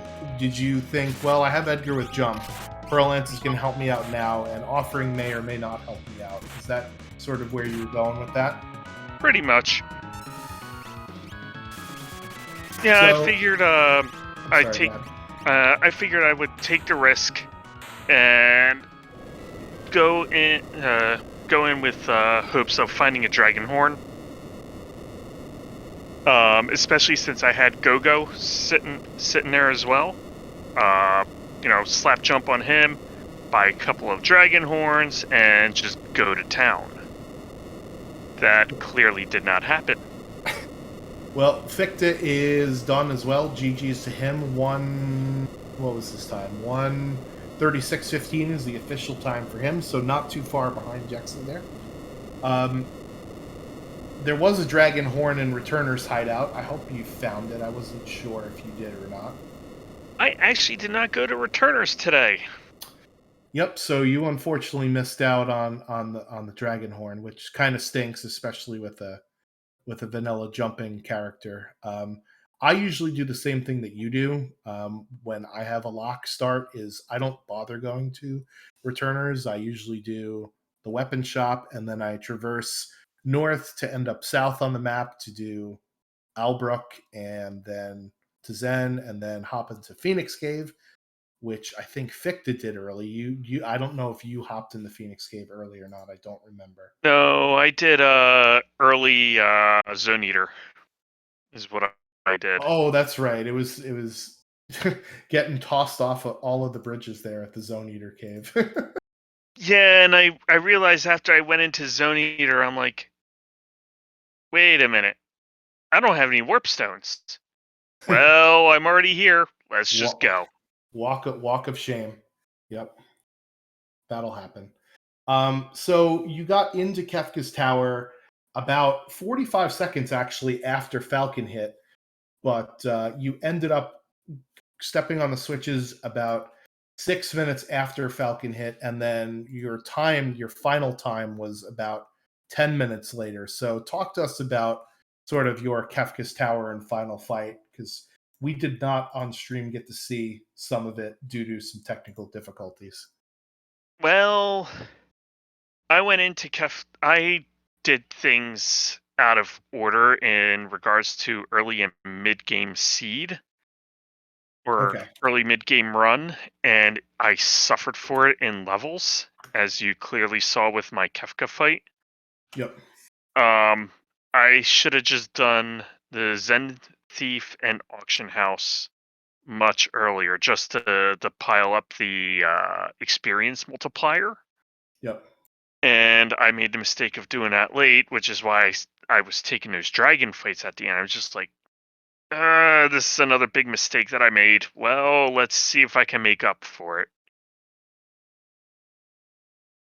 Yeah, you did take how many dragons? 3 dragons? Yeah, 3 dragons. I Which tried to take 4. And yes, you tried to take one of the dragons in Kefka's Tower, I think, right? It was the Dirt Dragon. Dirt Dragon killed me. Yeah. Dirt Dragon also killed Nobody War as well, so you were not the only person to to fall victim to the Durgans in KT. So yeah, that's what happens when you have a lot of in this seed. There is a lot of free progression lying around and not a lot of levels to go around, right? So I don't remember when you did Owsers, but I think you coupled in the auction house when you did Owsers, right? Yes, that was towards the end of the seed. Yeah. So sometimes I will take Owsers a little bit earlier because I see it as potential 3 checks instead of one with auction house. But I know auction house is very divisive. Are you a lover, hater, or indifferent of auction house? I'm indifferent about Auction House, and then I realized after this run, Auction House can really save you a lot of time if you hit it, and there's something there. You just got to do it early and get the multipliers up to boost your levels for mid late game, which again I did not do, and I clearly suffered for it. Yeah, levels are unfortunately the most important part of Worlds Collide. So I will ask Jack if he's got anything for Jexy for that I didn't cover. Nope, we're all good. You were quite thorough. So, any other interesting tidbit about your run that I may have missed? Because we definitely missed almost half your run, I think, on stream due to technical difficulties. Ooh, well, Yeah, that's no fun. no, it's not fun. I did. Let me see. I thought I set myself up for Merton strats, but apparently Locke was not set up for it because he was. I thought he was rocking a red jacket, and apparently he wasn't. Yeah, we had So Merton protection all over the place this seed. We had, I think, 2 red jackets in chests somewhere. We had 2 ice shields, a thunder shield from a dragon. So we definitely saw Merton on one of our runners' screens for sure. yeah, I at least did get to fire off Merton a couple of times when I was fighting. Who was I fighting? I was fighting Was it something that. Doomgaze? Oh yeah, I dumped Merton on Doomgaze. That's right. Pulling Yeah, out the quad nines because he was just dooming me left and right. It's just like it Doom was a mean fight. the trolliest boss in the game. Uh, Not as bad as what Tier 3 did to me today. That was I thought I was gonna wipe on Tier 3. Well, we had no comless protection, and I did not see exactly what happened on your tier 3. Did you try to use Phantom? Because Falcon Hit did use Phantom successfully. I don't know if you had a different strategy, or was the strategy just, well, I hope some blocking happens. Oh, I used Phantom, and then after using it, I immediately got medioed. Oh no. You hate to see it So happen. it was a struggle to keep my party up and running Yeah, because I that's a wanted a hole, that's a full. hard hole to dig yourself out of.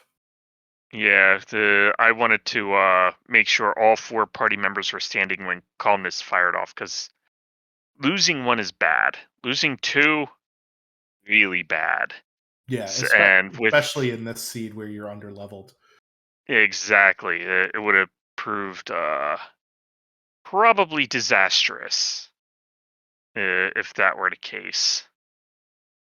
Yep, for sure. Well, if you don't have anything else, I will wish you good luck on your GDQ run. If I don't talk to you before then, it's pretty awesome to see our game being featured on uh, one of the biggest, if not the biggest, speed running event of the year. So that's pretty awesome. So good luck to you for that race. Yes, I actually do have one final thought.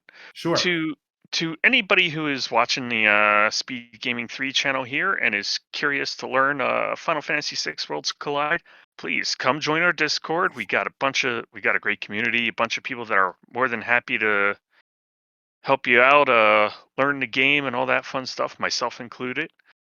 Yeah. And aside from that, give a follow to our runners and restream team. You're doing my job for me. Should I just leave now? Like All right. Well, but yeah, thank you and thanks, Jex, GG's. and again, good luck at the upcoming event, and we'll talk to you later.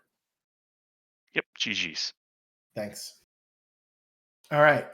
So Nobody War is on to tier 2 here of Kefka. Had some trouble with Doomgaze, as most of our other runners did. Just for reference, he got into Kefka's tower at 107.40 and stepped on the switches at 140.10. So that's what, 33 minutes, 32 minutes? That's a long KT. Yeah, Nobody War had to use a very defensive strategy to beat Doomgaze. They ended up beating it with a solo Raging Celes with a wall ring and an ice shield equipped. That's always fun. We do see Yeah. we do see Rage coming out here casting Meteo. Speaking of Meteo, doing There's about a 3K handful per of team. great rages available in this seed. As you can see, busting out Meteo, there's also Goblin for Bolt 3. There's Slatter for Landslide, which wasn't picked by Nobody War, but is another potent option. I also saw Mover, which is Merton, and I know we have Merton protection here all over the place. So Yeah. yeah, lots of good rages. That's one of the more uh, deeper skill sets for Worlds Collide is knowing what rages are good and what ones are not great. Yeah. So, but Yeah. Well, unfortunately, you see the Nobody downside War of at least knows where the Meteos are, so yep. that's a fairly potent choice anyway. We do see the Uh, downside of Meteo though, as we got 3 out of 4 miss there. yeah. When we get Nobody War in for an Ooh. interview, assuming we're able to do so, really need to tell them that you should not be using an offering with Ragnaroks. Yeah, we sort of mentioned it earlier. Ragnarok will give you 4 swings at half damage per swing. Ragnarok will give you twice the damage on 1 swing every time. So you're essentially doing the same amount of damage split over multiple targets, and you can't control where those swings go, right? So, And you also can't get flare procs when you use the offering. So the weapon oh, on I didn't know average that does either. the weapon does more damage without offering equipped. I did not know. See, you learn something new every time you watch Final Fantasy VI Worlds Collide. It's great. Unfortunately, he's got 2 of his 4 characters frozen here. Does he have any fire spells? That is the only way to get yourself out of the freeze status, other than just waiting an obscene, inordinate amount of time. Yeah, Doesn't looks look like like he wants. no fire spells on lock, so just gonna have to wait this thing out, or maybe if they're lucky, the Tiger will decide to bust out Southern Cross. Oh, he's got Genji Glove and Offering for these Ragnaroks. So that's a lot of animations there. Yeah, he's got Raging Celeste, who, for all intents and purposes, is berserked and basically lock. So yeah, that's this is no fun. This is a slog, and this is why tier 2 stinks, everybody. Yeah. Well, the freezingness wears off finally.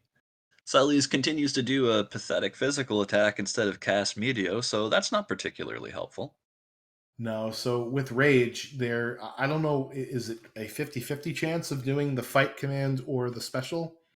I believe so, but don't quote me on that exactly. All right, well, somebody smarter than us in the chat might know, and will let us know. Hey, Um, there's nobody smarter than us in the chat. Come on now. I'm More trying to be knowledgeable, maybe, but smarter? No way. I'm trying to be humble here. Forget modesty. We'll go all in. Yeah, Gogo was frozen for so long that they cast Doom on a target that was dead like a minute ago. So that's fun. So yeah, this is a pretty rough spot with we do have a lot of spells that Gogo can use. One of the great things about Gogo is they could use any spell that your current party can cast. So even though Locke didn't have Merton, Gogo has Merton because somebody else learned it, right? So yeah, doing not a lot of damage with that Ragnarok, even with the offering, right? So you figure it's half of 646. If he was swinging that naturally, it'd be only 1200 damage anyway. So that's not a lot of damage. Well, Also frozen again. not not quite true because you are getting the critical the MP crit damage added, and Oh, you're right. You're well, right. So on then it would top of be that, $2,400 plus. you're only cutting through the enemy's defense on one swing instead of cutting through it on separate swings. So you're losing even more damage that way as well. Thankfully, the boss does him a favor there and casts a AoE fire attack. Yeah, thank uh, goodness for that. but unfortunately, Gogo, I think, was queued up to mimic something and is now mimicking Celeste's Rage, which I don't know if that was what was intended, but now he's got 2 berserked characters, which is never fun. Well, if they keep pumping out Meteos, it'll be all right. Yeah, let's just hope that they don't miss. So yeah, usually you want to kill Tiger first. Tiger is weak to ice because Tiger will do these nasty things like freeze your party. And it seems like every time it's a hitting at least one of his characters. Um, that's why you want Tiger dead first, so that you are frozen for the least amount of time. So, question in the chat about favorite rages. Yeah, cat scratch with snipers is always so much fun. Um, might not be the most damage, but for me, that's the most quote unquote fun. Just seeing the procs come off. And this is really dangerous here because he's got 10 hits that come out. I don't know, is magic the only thing that's alive here? It's awful hard to tell at times without sound effects on to tell whenever these parts Yeah. get killed outright. Yep. But Well, Nobody War is going to have to do some rebuilding here. Thankfully, well, does have access to life too on Edgar. yeah, unfortunately, we can't tell whether statue of the gods C, D, or E. That's not canon. That's not canon, by the way. I refuse. I refuse to think that that's canon. Um, yeah, I like casting things with rage that don't normally get to do. Like even though like Gigavolt or whatever it is the same thing as Bolt 3, it just sounds cooler in my opinion. It sounds like it's important.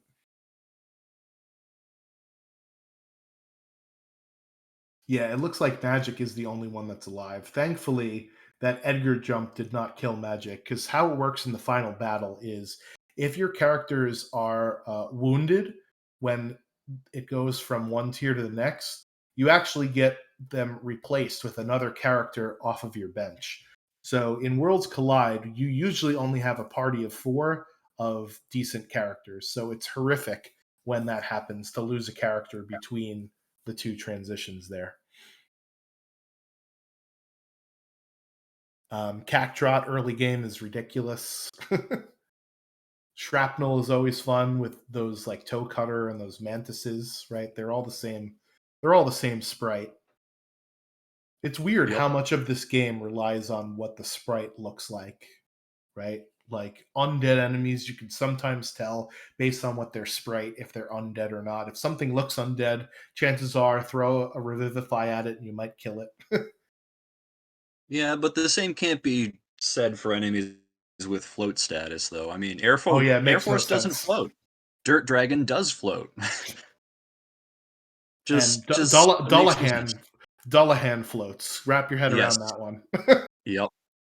It's a that one is the weirdest sprite in the game to me because it's a skeleton on fire with a chariot and a horse, yet it's floating and weak to fire and pearl, and it's not undead. It's just like what? Like did the creators just have a brain fart when they did this one? Like what's going on here? Well, it's not undead because they wanted you to work to get your airship back. That's true. That is true. Yeah, and unlike in the vanilla game, there is an option in Worlds Collide, which is on for this flag set, that makes it so you can't just toss a Phoenix down at Phantom Train, let's say, to kill it. It's called the no undead flag. It's one of those weird double negatives, right? If the no undead flag is off, what does that mean? Yikes! I don't know. Well, it only applies to boss enemies. Regular enemies, if they're undead, they're still gone outright, Yep. which can be good for your early levels if you happen to find some undead enemies. Yeah, so it looks like he's going to be using Rage with Celeste here, and in this particular fight, you want to take out the girl first because the girl will both heal and revive the bottom part. So having an offering, having Dragonhorn with jump, and having Rage means you can't really target things, which is really bad for especially this part of Kefka. This is probably where it's going to come back to bite you the worst. But you do have Merton protection, which is good. Yeah, there's that going at least. So once the girl's down, you can go to town with the Merton strats. But another Pearl wind after a quick one, so we're back to square one. The boss is at full health again. And yeah, Yeah, you can really see the shortcomings of the offering. I know it's a really popular accessory because of how potent it can be, at least in the vanilla game. But in the randomizer, you really shouldn't be using it unless you've got a Valiant Knife or an Atma weapon, yeah, yeah. The fixed or dice will or also you know, work, but but it's also super duper slow. it's slow and it's also unreliable. Fixed dice have their place, but endgame is really not that place. Sniper and Maneater are good offering weapons as well. Yeah, just because they have special procs that with them, right? The Maneater will deal twice as much damage to quote unquote human targets, and the sniper has a chance of doing 1.5 damage to anything or 3 times damage to floating targets. And as you said earlier, Jack, half the game floats, especially Yeah, a lot of the final boss floats. So that's usually pretty good. We've got a sleepy Gogo and a condemned Celeste. So this is a rough go here of this fight as well. Oof. Yeah, that was a and yet big another physical hit. Pearl Wind here. Oof. It's at least getting down there on that girl, but yeah, still some work to do here for Nobody War. Really needs to get that girl out of here if we're gonna make any progress on this boss. Yeah, I wonder if it would be smart to just get Celeste up, do Media with Celeste, and then we have access to Doom. So maybe just doom her after after girl goes down so she is not in the rage state anymore. Right? Because you don't want to accidentally proc Medios and calmness with rest yet. But this is a grind here.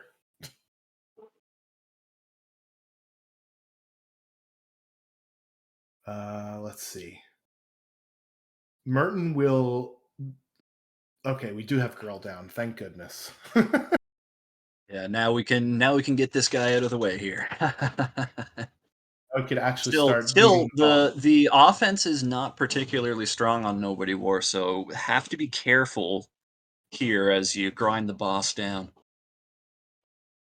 Yeah, so what you would normally want on tier 3 is a setup that deals at least close to the damage cap as possible. Because, as sort of Falcon Hit alluded to, you want something that will deal over 10,000 damage ideally, so that this way you skip the Meteo phase and you go right to Calmness. That doesn't happen very often. You need to have special setups to do that, whether it's a Genji Glove. In this case, a Genji Glove double Ragnarok could do it. X Magic could do it, although there's a chance for counterattacking in between each of the magic spells. There's Offering with the Valiant Knife that could work. Um, there's Jump that could work, right? Because if you're doing 4 of 3,000 a hit, then you're doing 12,000 damage. But I don't think Nobody War has any of that. He has to just Well, rely no, on. Nobody War also has the low levels working against them as well. All their characters are in the low 30s, so even without even with rather a big damage setup, it'd still do a lot less than what you're used to be seeing at the end of the game. I think it's generally agreed upon that like standard end game level is like high 30s, low 40s. Yeah, the only time I think I would ever go into the final boss with a level that's under that is if I had ridiculous offense or stuff that I know would break the damage cap. But even then, it's very difficult to do so because levels matter more than any stat, right? So Yes. even if you had a strength +2 or a magic +2 Esper on a character for the whole game, being at level 40 is better than being at level 30, even with like a 90 strength or magic power, right? So Yes, exactly. Like those big stat numbers, they look good on paper, but oh no. that level number is just so much more important. Yeah, Mm. nobody War just running into a hail of space rocks here. This would be the time to do something unconventional and heal the boss just a little bit to get it out of its meteor spamming section. Yeah, Meteo is very inaccurate unless it hits all 4 of your party members accidentally, right? Which is what just happened there. Yeah. With Edgar up in the air, you could go for a Hail Mary play of throwing a shield here.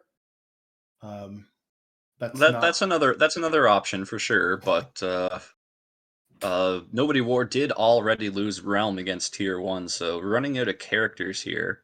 Well, there's the Calmness, it gets Gogo, and a second one comes Oh out and gets no! Selly, so it's gonna be it's gonna be a rough final Kefka here for Nobody War. A tough final battle gets even tougher. Locke and Edgar will be joined by, I believe, Strago for the final battle. This call to the Bill Pen brought to you by Final Fantasy VI Worlds Collide. FF6WC.com, your one-stop shop for everything Final Fantasy VI Randomizer. Yeah, Yeah. so that's the mechanic that Jack was talking about, as we have Strago and nobody else. I don't even know what did Strago have on him this seed. I know he had. Strago had the health command. Okay, well, he's got that going for him at least. But if his HP is 745, he's probably at level 15 to 20 or so. So, Yeah, high uh, teens. So, not really going to contribute anything of value offensively here in this final battle. It's all going to be down to Locke and Edgar to get things done. I wonder if he has Merton protection. Probably not. So we're going to see Napping Grandpa in just a second. Yep. Yeah. Merton did heal Edgar up before the jump, though. That's good at least. And now with the Fallen One, we can use either our elixir there to also replenish the magic, or I think we had Cure 3 this seed, right? So there's that. Yeah, Locke does know Cure 3 for Nobody War, but throwing an elixir to refill that magic pool is going to be important as well. Yeah, because Merton is doing a Since lot more damage. Nobody War has kind of maybe not understood why using an offering with a Ragnarok is not great, but has definitely noticed that the damage can't compare to a Merton, which for 2 Ragnaroks really doesn't feel right. Yeah, Merton will damage everything on the screen, including your own party. So unless you have, one of several different pieces of Merton protection, which are your elemental shields, your red jacket, your blizzard orb, your rage ring, um, your Minerva, right? Those are all things that do it. Is that a quad nines havoc wing? That That's was just a Quad 9 Havoc Wing, that's yes. just that's just rude. Come on, Kefka. Yeah, Locke doesn't even have 2,000 hit points. Like, that's just overkill. Stop! He's already dead! So, looking at what he has 7 characters and 9 espers and 2 dragons. So, his enemies are going to be at level 36. Oh no, the final Kefka is not scaled, so it doesn't matter. No, Never mind. no. So, do you think he even survives Goner with this amount of HP? He has to have both of his party members up in order to do it, right? Because Goner does split Um, damage. Edgar would survive. Nobody War would basically have to quick swap a shield onto Locke for Locke to be able to survive a Goner.